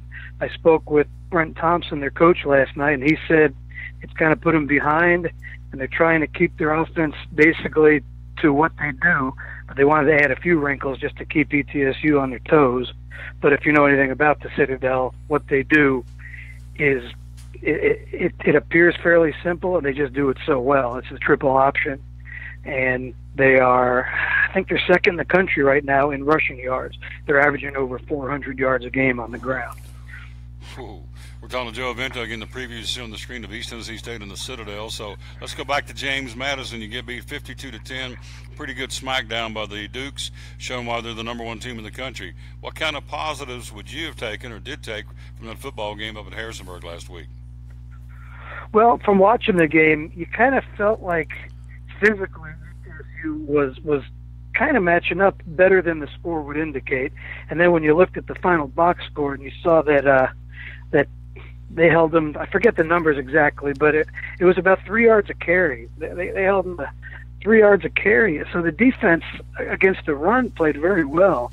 Unfortunately, they let the quarterback throw for 5 touchdowns, and I got a feeling that's because they concentrated on stopping the run so much that they kind of let the cornerbacks out on an island in one-on-one coverage, and they just did not stand up to that challenge at the time. So stopping the run looked good, and you know when the Citadels come into town, stopping the run is the number one key. But it's a whole different animal, though. Stopping this run is nothing like stopping an I offense formation straight attack. So it'll be different, but at least they know physically they can do it if they figure out the scheme. We're talking to Joe Avento again. I think when you defend the triple option, the dive man kind of triggers it. If you can stop him, that dive fullback, that kind of gives you a chance. But if he gets a little happy and starts getting some success up the middle, then it becomes problematic for the defense to stop him. So you take this football team. They got Mercer next week, so you start out with Limestone, and then of course you get clobbered pretty good by James Madison, back home to the 13th ranked team in the country. Psychologically, Joe Avento, how big is this game for ETSU on Saturday? Well, they keep calling every game a measuring stick, where how they want to see how they stacked up against the Citadel compared to last year's game, and last year was 45-10 down in Charleston, and so there's some room for improvement. I don't think it's not a do or die game by any means. It's just another week where they can see if they've gotten any better, and if they happen to have one of those all-together games where they're stopping them on defense and break a few plays on offense, they got a chance. They got a chance to win the game. Who has to play well again individually? Who has stood out for you so far in this 2-game season for the Bucks? Well, just here's the thing. We talked so much about stopping the run. Last week, the Citadel's backup quarterback went 4 for 4 against Presbyterian, and 3 of those were touchdowns. So they don't like to throw it, and Carl Torbush said they will run it every time if you let them. But when they do throw it, they're pretty effective, and a lot of times it's just the repetition of that fullback up the middle and the safety coming up to stop the run, and all of a sudden they do a little play action, and that safety takes 2 steps forward, and there's a guy going past him, and it surprises, and it's easy to catch by surprise when you're going against that offense, because you, like you said, the fullback kind of determines the whole thing. You got to stop that first, and if you commit so many people to that at any given time, they can throw it over the top, and that's what you have to stop from happening. There you go. Kickoff time is what time on Saturday? It is 1 o'clock. 1 o'clock kick, again at the William B. Green Jr. Stadium on campus. The Bucks and the Citadel Bulldogs. Tomorrow night is going to be a big pep rally at the Food City there on North State of Franklin, the brand new store. Derek Atkinson's store is going to be tomorrow night big pep rally, starting I believe at 5:30 to get out there and cheer on the Bucks and get them ready for the big ball game on Saturday. 1 o'clock kick against the Bulldogs out of Charleston, South Carolina. Joe Avento, what do you want to leave us with this evening, my friend? Well, I kind of gave you all that good information about it, but I have a story in the paper tomorrow about the Citadel's quest just to try to get ready for this game. I said the coach has been a part juggler and part travel agent this week, and finally later in the week he's got to settle down and become a football coach again. So we'll just see how that affects them. I got a feeling once they're on the field, it won't affect them one bit, one way or another, because they're all just football players, and that's all they really want to do. So when they get on the field, it'll be just football, business as usual. There you go. Hey, great report, my friend. Thank you, as always. We'll check back in with you next Thursday and get ready for Mercer. And so have a great weekend. We'll be reading about the Bucks game in the paper on Sunday in the Johnson City Press. Thank you, my friend. Okay, Tom. Good talking to you. Yes, Bye. sir. Super job as always. Joe Avento again from the Johnson City Press. What a good guy, and we appreciate him very much. Another good guy is a guy I'm getting ready to go to here in just a second. We'll take a break. We'll come back, and Carmichael joins us for the top 5 college football games of the week. Also, Dave's going to be talking a little bit later on with our buddy Doug Fritz from the Johnson City Press about the big high school football games coming up this week, and he and Doug will talk here in just a few. We also got Andy Dietrich coming up in just a minute, and also Kristen Martin. But coming up next, Carmichael joins us live on the phone. We're going to talk about the top 5 college football games of the week. Then we've got Andy Dietrich. Then we've got Dave Onge. We just keep on bringing it to you. Again, the Champion Chevrolet 5-Star Football Preview Show inside the studio, inside the showroom of Champion Chevrolet on the Bristol Motor Mile, Johnson City. And, of course, the website is there 24/7, championjc.com. At American Import and Auto Repair in Johnson City, one of the things that owner Tim Smith is most proud of is their hard-earned certifications. We are an ASE Blue Seal shop, which is important because what it tells the customer is we care enough to get certified, not in one certain area of cars. You have to be certified in 8 different certifications, in 8 different tests you have to take, and you have to be updated on them yearly to make sure that you're up to date. We not only have one of those, we have 3 ASE Master Technicians here. With the ratio, it goes into a ratio, and we're a Blue Seal shop, so it tells you that we care about training and we care about knowing about your car. We want to help fix it right.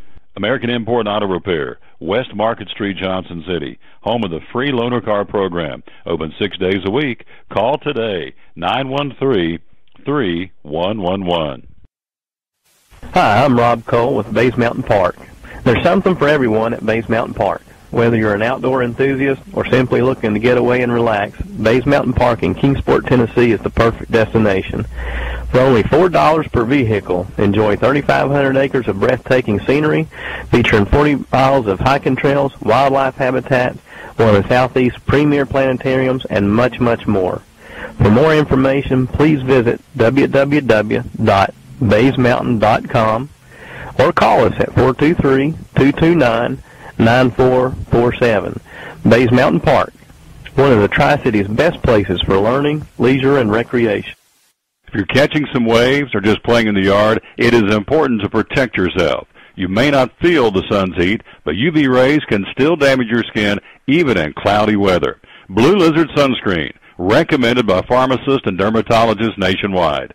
Our SPF 30-plus formulations use only the highest quality ingredients for broad spectrum protection. As a reminder to protect yourself, our bottle turns blue when UV light is present. Blue Lizard, we've got you covered. Your life is always changing. You never know what shape it will take, or how your financial needs might change. But if we talk about your investments and how they can provide for you and your family, the future becomes clear. At Wells Fargo Advisors, we believe conversation leads to financial clarity. Let's start a conversation today.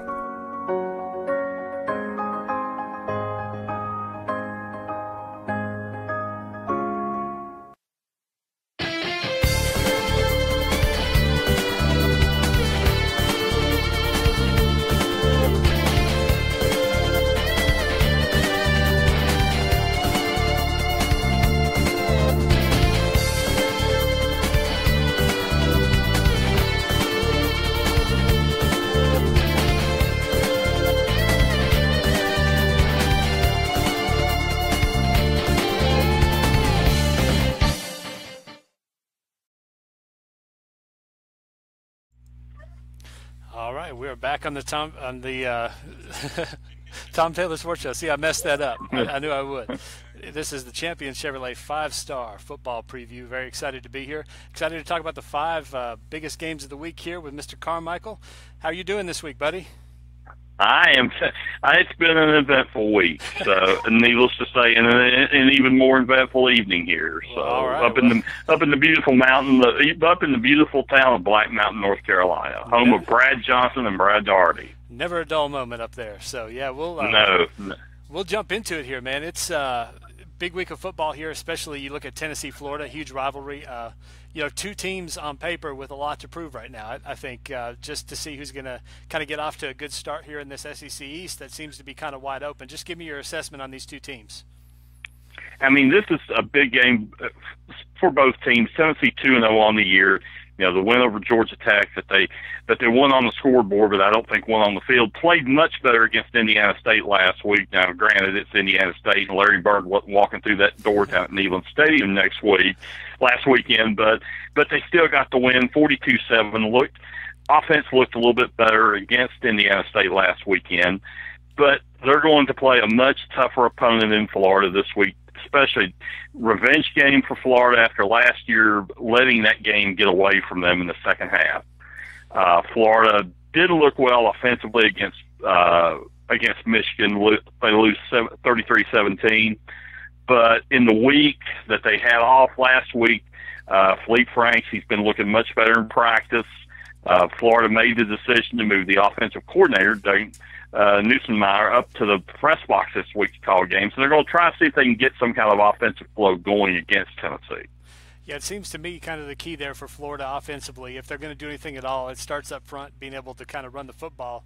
Then you look at a Tennessee defensive line that, it has its share of question marks there in terms of stopping the run, especially after the way Georgia Tech was able to just dominate the offensive line of scrimmage there.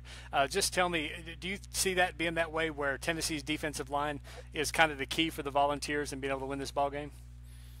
It is, because they've got to be able to get Florida off the field. Florida wants to try to run the ball to set up the pass. If they throw the ball, they don't want Franks to have to throw the ball more than 20, 22 times during the game. They want to be able to run it, and let their defense and special teams make plays.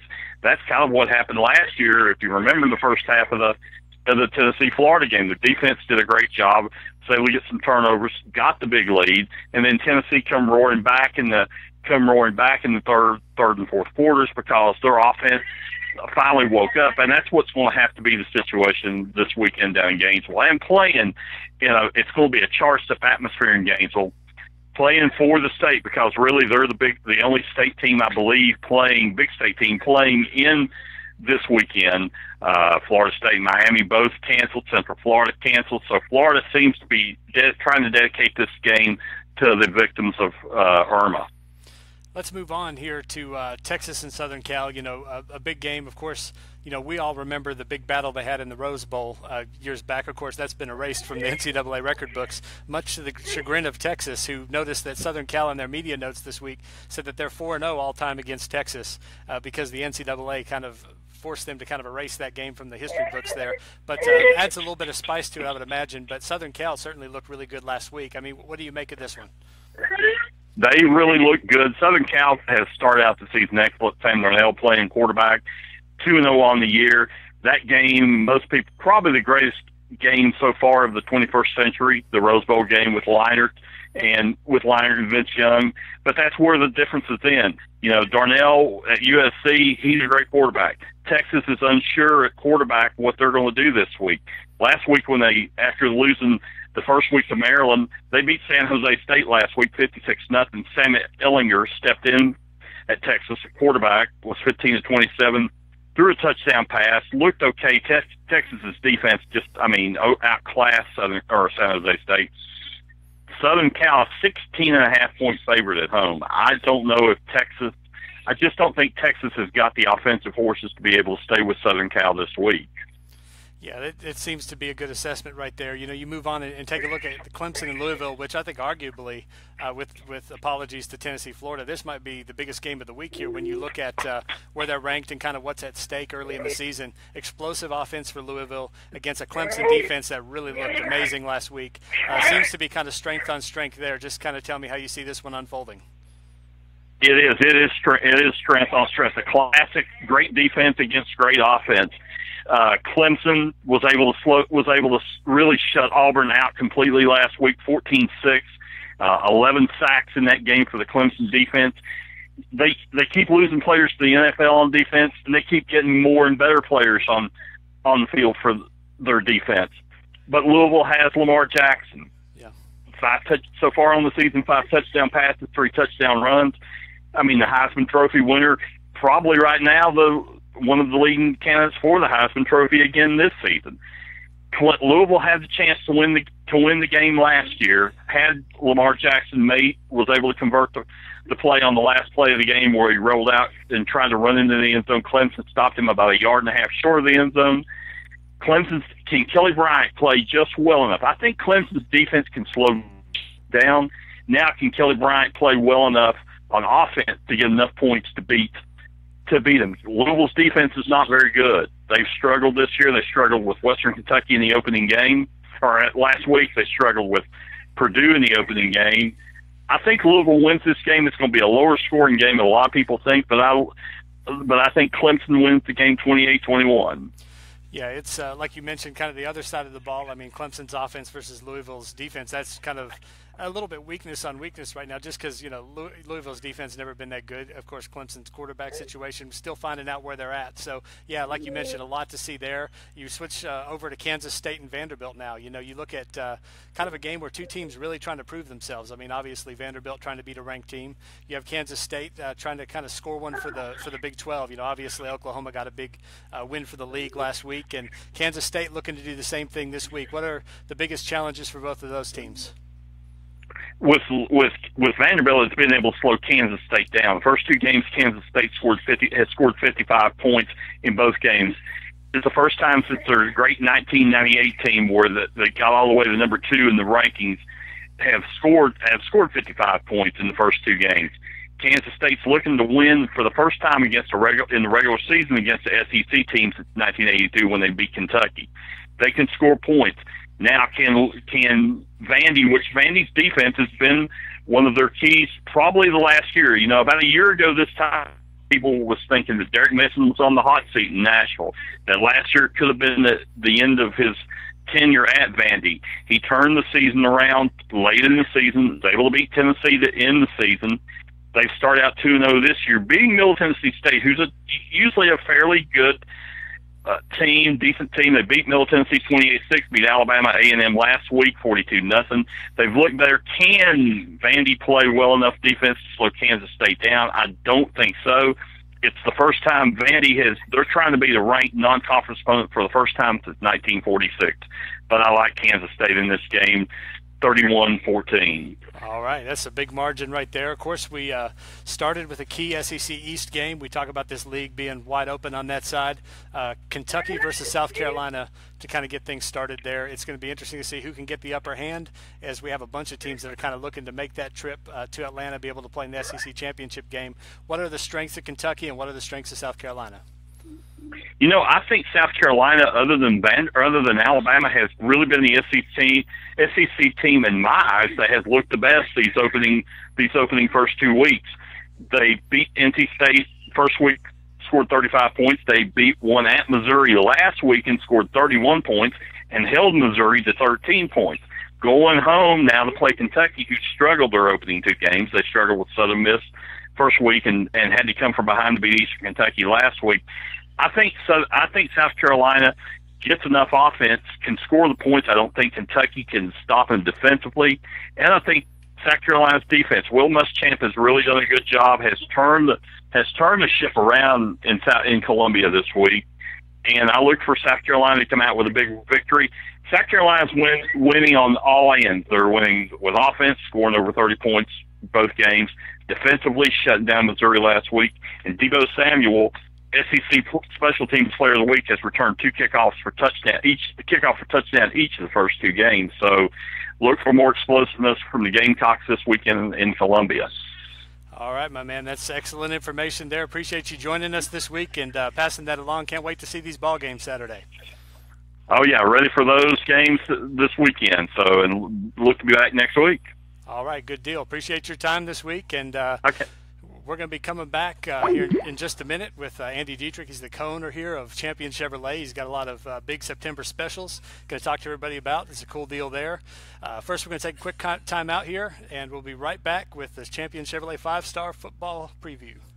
I'm Tom Taylor. You are Dave Angie. And we got coming up, it's a really cool, every Thursday, it's the Champion Chevrolet 5-Star Football Preview Show. Get you ready for high school and college football every week. Every Thursday, you're going to be covering what for us? Be looking at the Big East Conference. Ooh, that would be Dobbinsville, Sciencefield, all those great football teams in that conference. Doug Fritz will be giving you the rest of the high school football picture every week. Then we got colleges covered. Who are we going to be covering? We got ETSU. We have Tennessee. We have Virginia Tech. All those. Carmichael's will be along to give us the big 5 games every week because it is a 5-star football preview show. So hope you'll join us every Thursday right here in the showroom at Champion Chevrolet. Dave and I will be co-hosting the Champion Chevrolet 5-star football preview. And then on top of all that, we're going to have a picking panel where you're going to match us against you and you against us, and I can't wait because they don't have a chance. You're going to go up against us. We're going to pick against you for some really cool prizes, and they don't have a chance, do they? No chance at all. It's going to be fun times. Oh, yeah. Putting toe to what? Toe to the leather, man. Toe to the leather, Ready man. to go. Ready to go. Can't wait. Again, join us every Thursday right here. It's a Maiden Voyage Cool Show, co-hosted by Dave Angie and myself. It's the Champion Chevrolet 5-star football preview coming up every Thursday right here from Champion Chevrolet on the Bristol Motor Mile in Johnson City. Can't wait to see you on the show.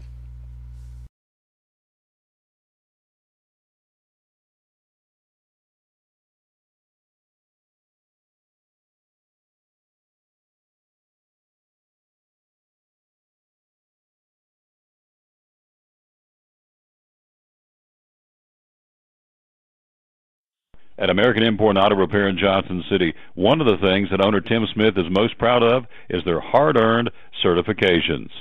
We are an ASE Blue Seal shop, which is important because what it tells the customer is we care enough to get certified, not in one certain area of cars. You have to be certified in 8 different certifications, in 8 different tests you have to take, and you have to be updated on them yearly to make sure that you're up to date. We not only have one of those, we have 3 ASE Master Technicians here. With the ratio, it goes into a ratio, and we're a Blue Seal shop, so it tells you that we care about training and we care about knowing about your car. We want to help fix it right. American Import and Auto Repair, West Market Street, Johnson City, home of the free loaner car program. Open 6 days a week. Call today, 913-3111.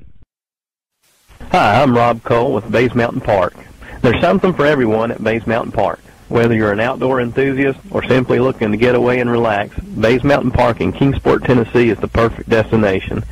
For only $4 per vehicle, enjoy 3,500 acres of breathtaking scenery, featuring 40 miles of hiking trails, wildlife habitat, one of the Southeast's premier planetariums, and much, much more. For more information, please visit www.baysmountain.com or call us at 423-229-9447. Bays Mountain Park, one of the Tri-City's best places for learning, leisure, and recreation. If you're catching some waves or just playing in the yard, it is important to protect yourself. You may not feel the sun's heat, but UV rays can still damage your skin even in cloudy weather. Blue Lizard Sunscreen, recommended by pharmacists and dermatologists nationwide. Our SPF 30-plus formulations use only the highest quality ingredients for broad spectrum protection. As a reminder to protect yourself, our bottle turns blue when UV light is present. Blue Lizard, we've got you covered. Your life is always changing. You never know what shape it will take, or how your financial needs might change. But if we talk about your investments and how they can provide for you and your family, the future becomes clear. At Wells Fargo Advisors, we believe conversation leads to financial clarity. Let's start a conversation today.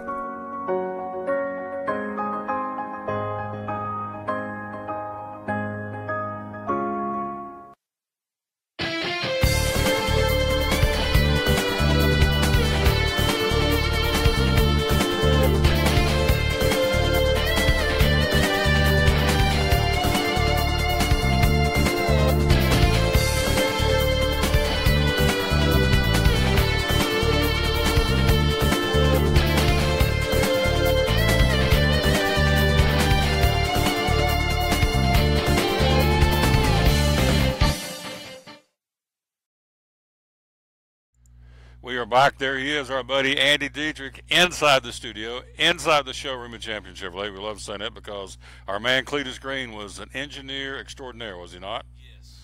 I did have a little bit of, helped a little. You trying to tickle me or something, Tom? Tickle your belly. Yeah, just reach over, make sure you're on. Now you're on. I'm sorry. I'm on. We had you muted. Go ahead. Okay. Well, I sent the guy and told him what to buy for it. Cletus just had to put it together. So I sort of had it in my mind. I just couldn't pull it off. Cletus is the engineer. There you go. But it looks really good back there. I love it, man. It looks great. And we've had compliments about it. You can see behind us how did they do that? The #1 Chevy dealer in the state. Nobody sells more Chevys from here to Memphis to Mountain City than Champion Chevrolet. You know what it reminds me of a little bit? If you ever watch the Today Show, and they're right there in Rockefeller Center, and where they do the news, and people can come up in the glass and watch behind them, and if they have some too many people or something obscene sign, they can do a curtain that goes up so you can't see. So we have a lot of people that stand behind you when they follow you wherever you go for your radio shows. Yeah, I didn't know that. That's why we put this up here, so you're not distracted by them. Here, there's a few people. Yeah, there's people standing out there. Okay, I thought you were getting ready to ice skate like Rockefeller Center up there in New York. Well, we might put an ice skating rink in over here. Yeah. So, how he do that is not here. Is he an ice skater? No. Didn't skate when growing up? I don't think so. He milked a lot of cows growing up. That's what he did. We went down that road one day and he got red-faced. So. Yeah. He lived on a dairy farm, didn't he? Yeah, big time. He had to milk them every morning. There you go. Every morning by hand. Tim Copenhaver, dairy farmer. There you go. Dairy farmer. Since he's not here, are we going to show that video? You want to? Yeah, might as well. Go ahead. Let's see here. Okay. This will get a response. Only if he watches it or somebody else is watching it. It'll get back to him. You think? Oh, yeah. I'll hear about it. What'd y'all do that for? So, okay. Here we go. Put it up here to the camera. Here we go. And there it is.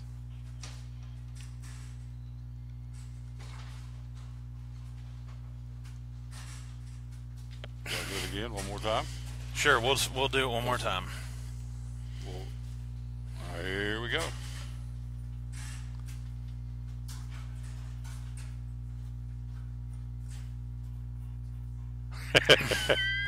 And so, here, let me play it close to my mic so you can hear it. That's good. This is good stuff.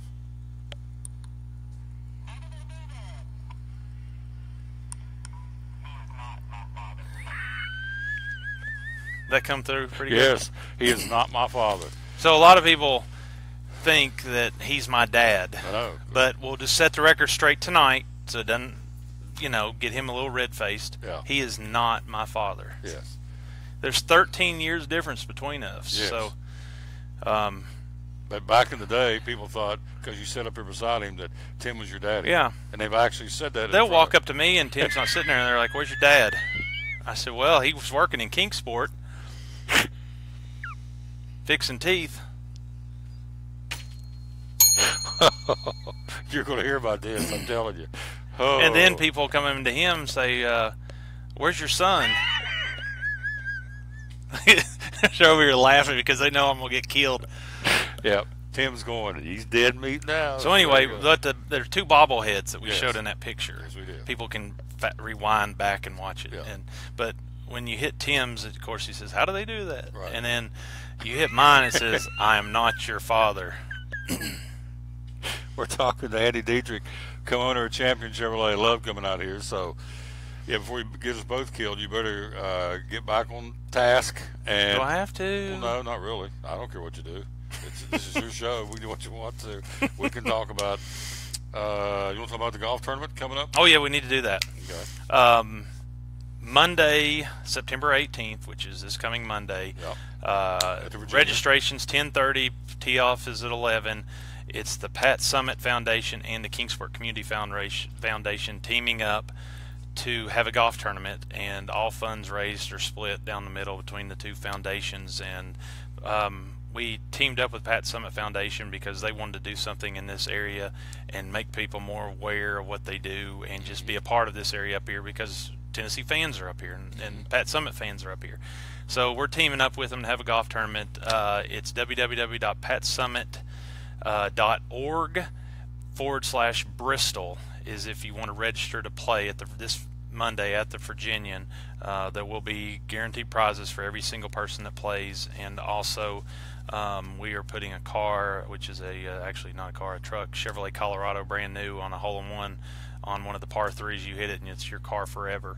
But it's www.patsummit.org/Bristol. And WCYB was actually here and did a story on it, and it's on their news tonight too as well. If you want to watch it at, I think it's on at 10 and 11, Fox and WCYB tonight on the local affiliates. As you see on the screen, we're talking to Andy Dietrich, co-owner of Champion Chevrolet. Got Doug Fritz going to join us coming up in a few minutes. Our buddy Dave Angie, co-host of the show, is going to talk to Fritz, and then we're going to finish things up with the lady, Kristen Martin, who does internet sales here at Champion Chevrolet. So you've had a bunch of sales already in September and August. A lot of trade-ins, pre-owned vehicles at their best, as the ad says. Throw out some of the pre-owns you got. Gosh, I mean, if you can see this, everything in blue down there. And that ad will be in the Kingsport and Johnson City paper tomorrow through Sunday. So we are stacked up with used cars. We're stacked up with new cars. If you see something on there that you like, you don't see what you're looking for, call us. We may be working a deal on it, trading for it tomorrow. And sometimes even we can look through auction sites and some other things to find a specific vehicle. Look out, outside our area to try to find something. Used cars, you can't go to the factory and have one built like you can a new car, but we have sources where we can, different auction sites and different fleet companies and things that we can, if you want a particular vehicle, we can do a big search and try to find it and then bring it in here for you. Let's take a look at a couple of 2017s. You got to get them out of here because the 18s are on their way. In fact, the 18s in some cases are here. Tell me about the Traverse, where you're going to come in here and say right off the top $5,000. Well, we've got a brand new model, which is the 2018 Traverse, and we still have a ton of 2017 Traverses. So to make way for the 18s that are rolling in right now, we're doing $5,000 off every 2017 new Traverse, which is best savings we've had ever on that body style. So if you're looking for a small, it's not a small, mid-size crossover, has 3 rows of seats, has room behind the third row seats, stick luggage, that 7 adults can sit comfortably, and you can also get an 8-person configuration. It comes with either captain's chair second row or a bench seat second row, along with 3 seats on the third row. It is a great addition to our lineup here in Chevrolet vehicles. Most people don't realize the Traverse is actually the same length as a Tahoe. It just doesn't sit up as high, and it sits lower to ground because it's a crossover, so it's going to ride a little bit different, a little bit better fuel economy than a Tahoe. And a lot of people are scared of Tahoes and Suburbans. The most common thing you hear is like, I'm afraid to drive something that big. Well, we've got something that sits lower to ground, and you don't have to, it feels like you're looking out over the hood as much, and this is the vehicle for you. We've got Andy Dietrich, one more. Let's jump here and take a look. Well, you pick one. Pick one you want to. Well, I mean, we're always, hitting on trucks. Trucks is what we sell mostly here in this area. We've got $12,000 off 2017 All-Star Crew Cab 1500s. That's 2017. So any All-Star Crew Cab 1500 out here on our lot new is $12,000 off MSRP. You can view all our inventory at www.championjc.com. Our phone number, if you'd rather call in, is 423-282-2121. You can check us out on Facebook by looking up Champion Chevrolet in Johnson City. We're on Instagram. We're on Twitter. You're everywhere. We're everywhere. How do we do that? How do we do that? #1 Chevy dealer in the state, from Memphis to Mountain City. Florida, Tennessee. Tennessee. There you go. All the way. Taking the Big Orange. Yep, Big Orange. You'll be there. I'll be there. In the swamp. In the swamp. With Tim. And I've got my floaties ready, so I won't sink in the swamp. I'm ready. Quick break. I may just wrestle an alligator and probably down in the swamp. You may wrestle a gator. That's our man again, Andy Dietrich. Appreciate him, co-owner of Champion Chevrolet. We will take a quick break. We will come right back, and we will jump in with Doug Fritz and also Kristen Martin. We got to slam 2 in 20 minutes. We're going to do it right here on the Champion Chevrolet 5-Star Football Preview Show. We'll be right back right after you see and hear this, or actually hear this, again, live from Champion Chevrolet. At American Import Auto Repair in Johnson City, one of the things that owner Tim Smith is most proud of is their hard-earned certifications. We are an ASE Blue Seal shop, which is important because what it tells the customer is we care enough to get certified, not in one certain area of cars, You have to be certified in 8 different certifications, in 8 different tests you have to take, and you have to be updated on them yearly to make sure that you're up to date. We not only have one of those, we have 3 ASE Master Technicians here. With the ratio, goes into a ratio, and we're a Blue Seal shop, so it tells you that we care about training and we care about knowing about your car. We want to help fix it right. American Import and Auto Repair, West Market Street, Johnson City, home of the free loaner car program. Open 6 days a week. Call today, 913-3111. Hi, I'm Rob Cole with Bays Mountain Park. There's something for everyone at Bays Mountain Park. Whether you're an outdoor enthusiast or simply looking to get away and relax, Bays Mountain Park in Kingsport, Tennessee is the perfect destination. For only $4 per vehicle, enjoy 3,500 acres of breathtaking scenery, featuring 40 miles of hiking trails, wildlife habitat, one of the Southeast's premier planetariums, and much, much more. For more information, please visit www.baysmountain.com or call us at 423-229-9447. Bays Mountain Park, one of the Tri-City's best places for learning, leisure, and recreation. If you're catching some waves or just playing in the yard, it is important to protect yourself. You may not feel the sun's heat, but UV rays can still damage your skin even in cloudy weather. Blue Lizard Sunscreen, recommended by pharmacists and dermatologists nationwide. Our SPF 30-plus formulations use only the highest quality ingredients for broad spectrum protection. As a reminder to protect yourself, our bottle turns blue when UV light is present. Blue Lizard, we've got you covered. Your life is always changing. You never know what shape it will take, or how your financial needs might change. But if we talk about your investments and how they can provide for you and your family, the future becomes clear. At Wells Fargo Advisors, we believe conversation leads to financial clarity. Let's start a conversation today.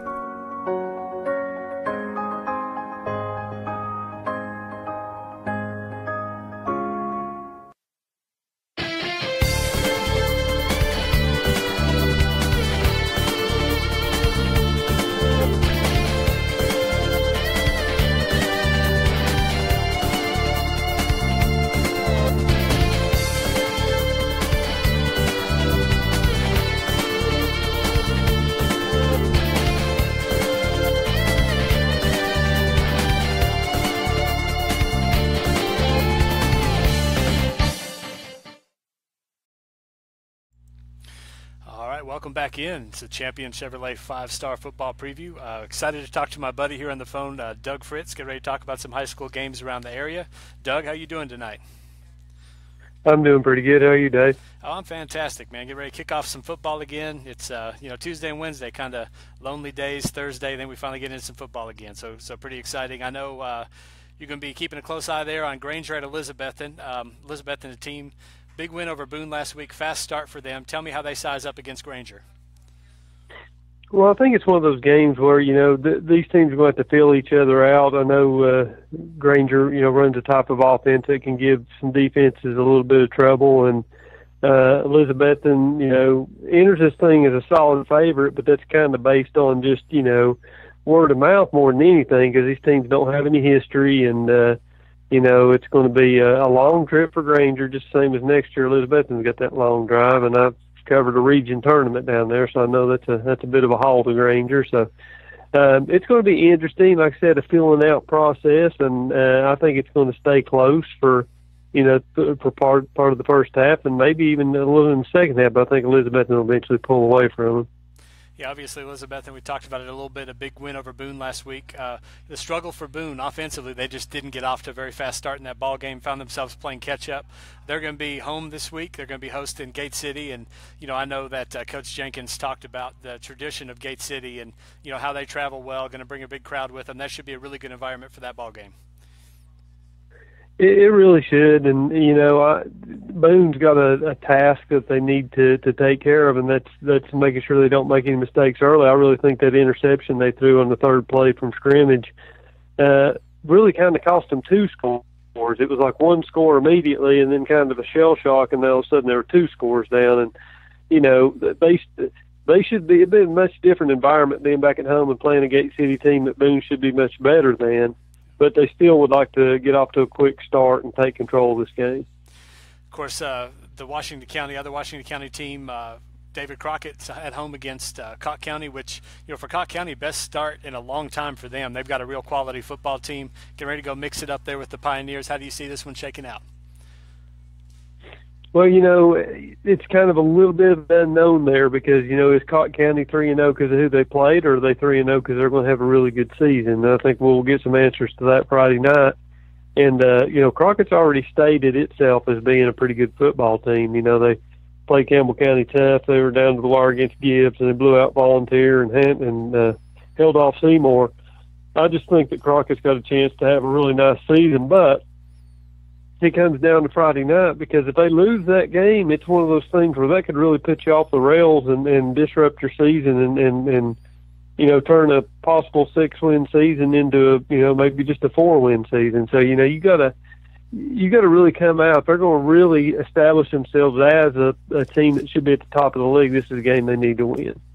Yeah, definitely so. And Chucky Doak, the Chucky Doak, as some people call him, they've shown some flashes early this year, played some good football, getting ready to face North Green down there. Should be a great environment for that game. Those schools aren't too far apart either.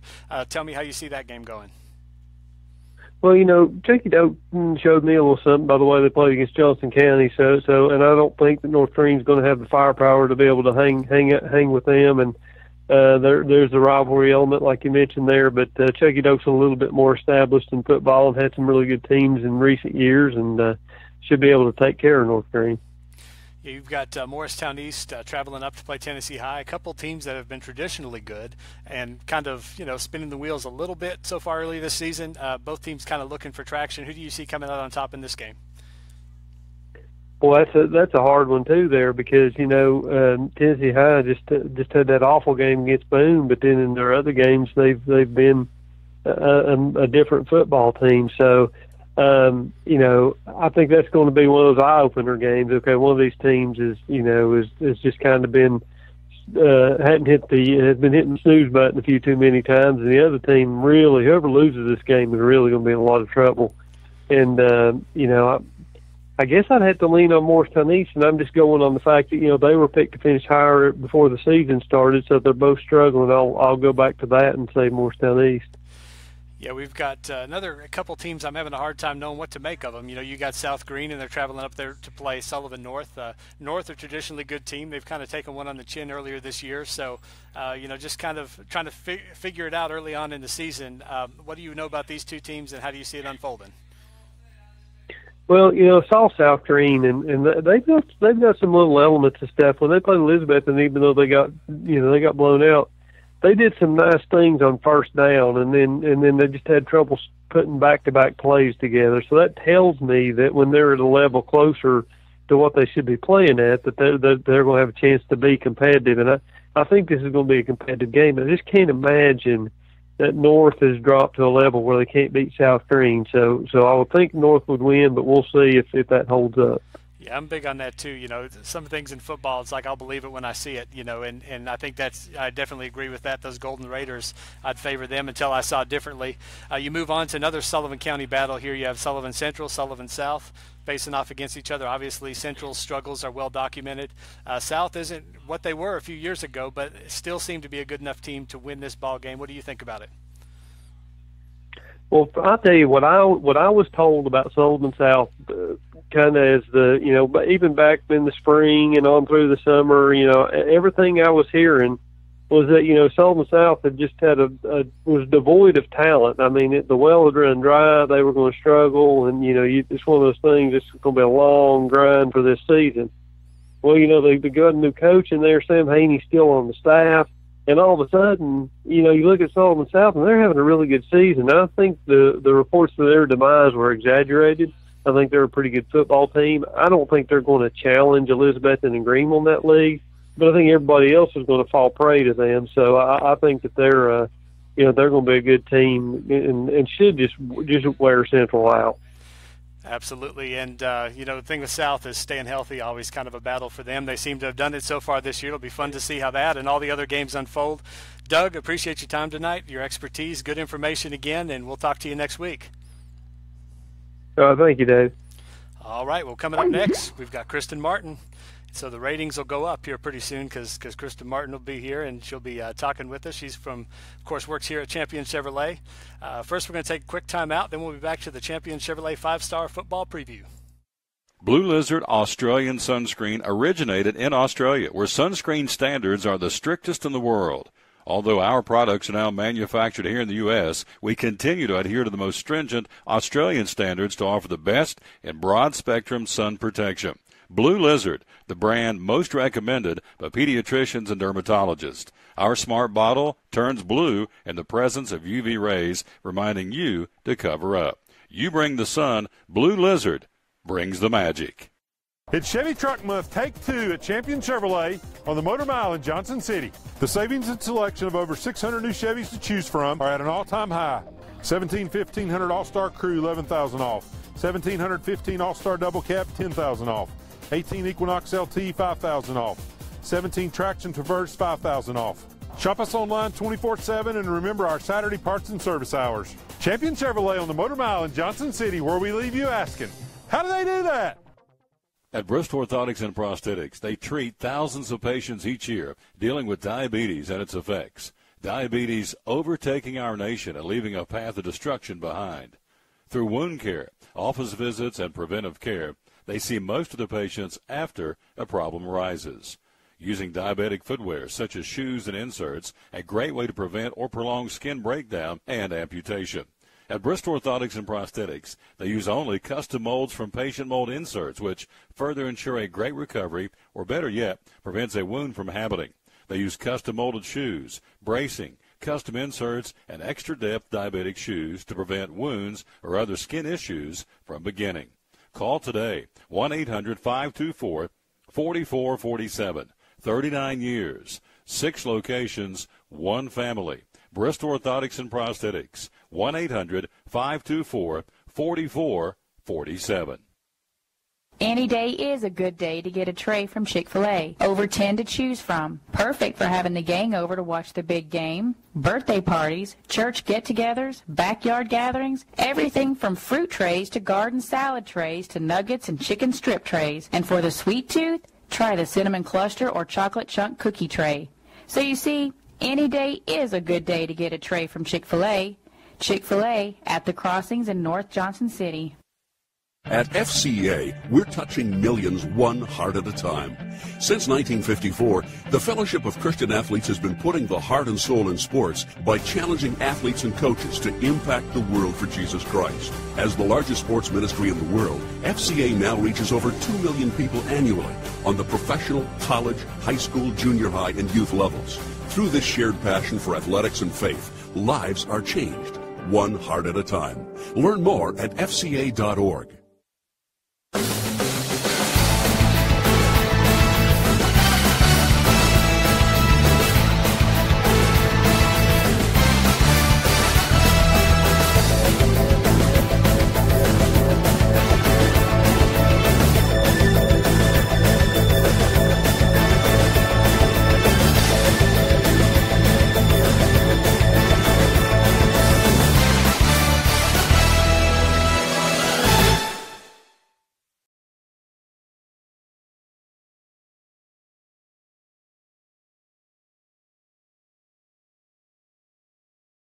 Our North Champion Chevrolet 5-Star Football Preview Show.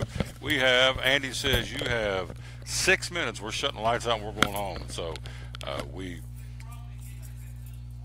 get it ready, and boom, there she is. Kristen Martin, Internet Sales here from Champion. Hello, Sunshine. How you doing? I'm good. How are you? Good. I'm doing fantastic. So you've been busy, been watching. You've been flying around over here, and we'll talk about Internet Sales in a second. But one of the things you said you want to do to be part of the show.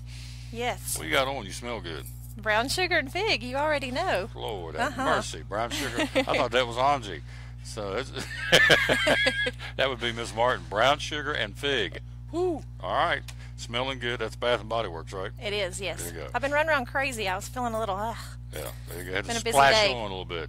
Brown Sugar and Fig. So you wanted to come in and talk about some of the kids that have graduated and playing college football. So take it away. What do you got for us? We've got quite a few guys who've done some big things, getting off to a great start.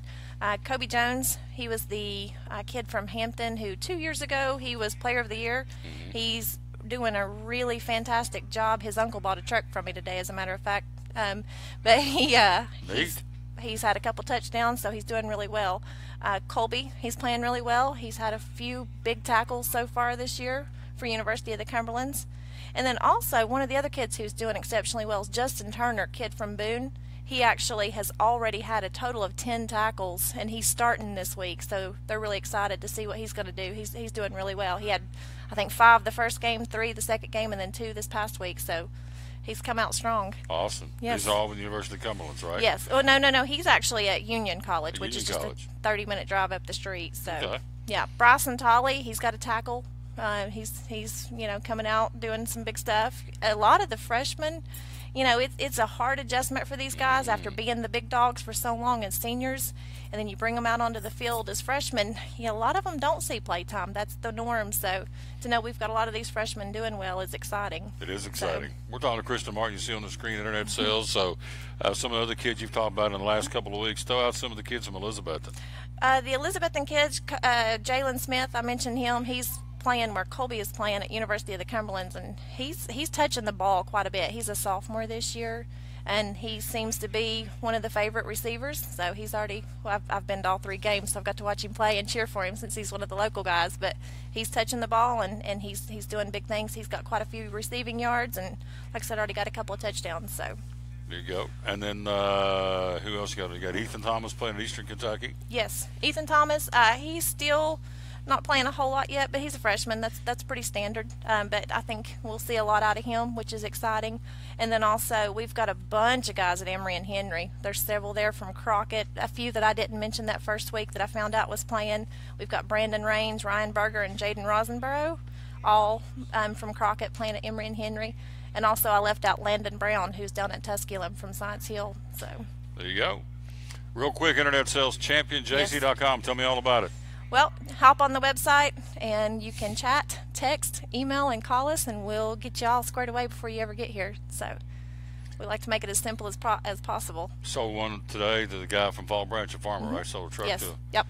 That was Kobe Jones' uncle. It just, small world. We got to talking football, and it came up. That's his nephew. There you go. So championjc.com. That's it. Brown Sugar and Fig would be the magic formula over here. Yes. So give me some taters. All right. Look up in the camera and say, so long, everybody. So long, everybody. Let's go finish this delivery. There you go. She's still working on the clock, so appreciate her very much. Dave Angie, come in real quick. Let's close this thing out, my friends. It's been a great show number 4. It is, by the way, recorded, and so you can go back and watch this thing, and it's archived, and we can go back and check it out, and you can go back and check it out, and there we are. And so let's wrap this thing up. Again, a great week of college football, high school football, and man, we got some great guys contributing to the show, and the young lady as well. Definitely. Tell your friends about it. I mean, you guys all know your friends. They're about 11 o'clock tomorrow. It's going to be Friday. They're not going to be working much anymore. I mean, let's be honest, It's Friday. They're going to be trying to ride out the day, just try to ride it out. So tell them about the show. Like it, share it on Facebook. Let them, give them something, a couple hours to watch, and kind of burn through that Friday afternoon. Get ready for the football this weekend. Definitely a lot of great guests, as Tom said, a lot of good information. It's an honor. It's a privilege to be involved in it because it certainly is a lot of fun for anybody that loves football. I love this guy, too. He's a good guy.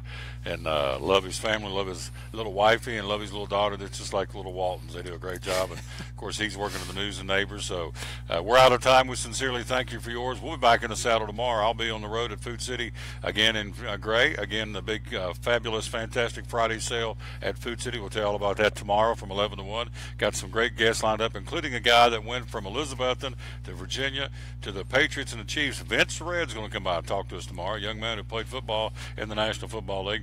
Thanks to Andy. Thanks to Tim. Thanks to, of course, Kristen, all the folks here at Champion Chevrolet. Until we greet you again tomorrow at 11 o'clock or next Thursday at 6 o'clock, from my man Dave Angie, this is Tom Taylor telling you, as always, win or lose, be a good sport. So long, everybody.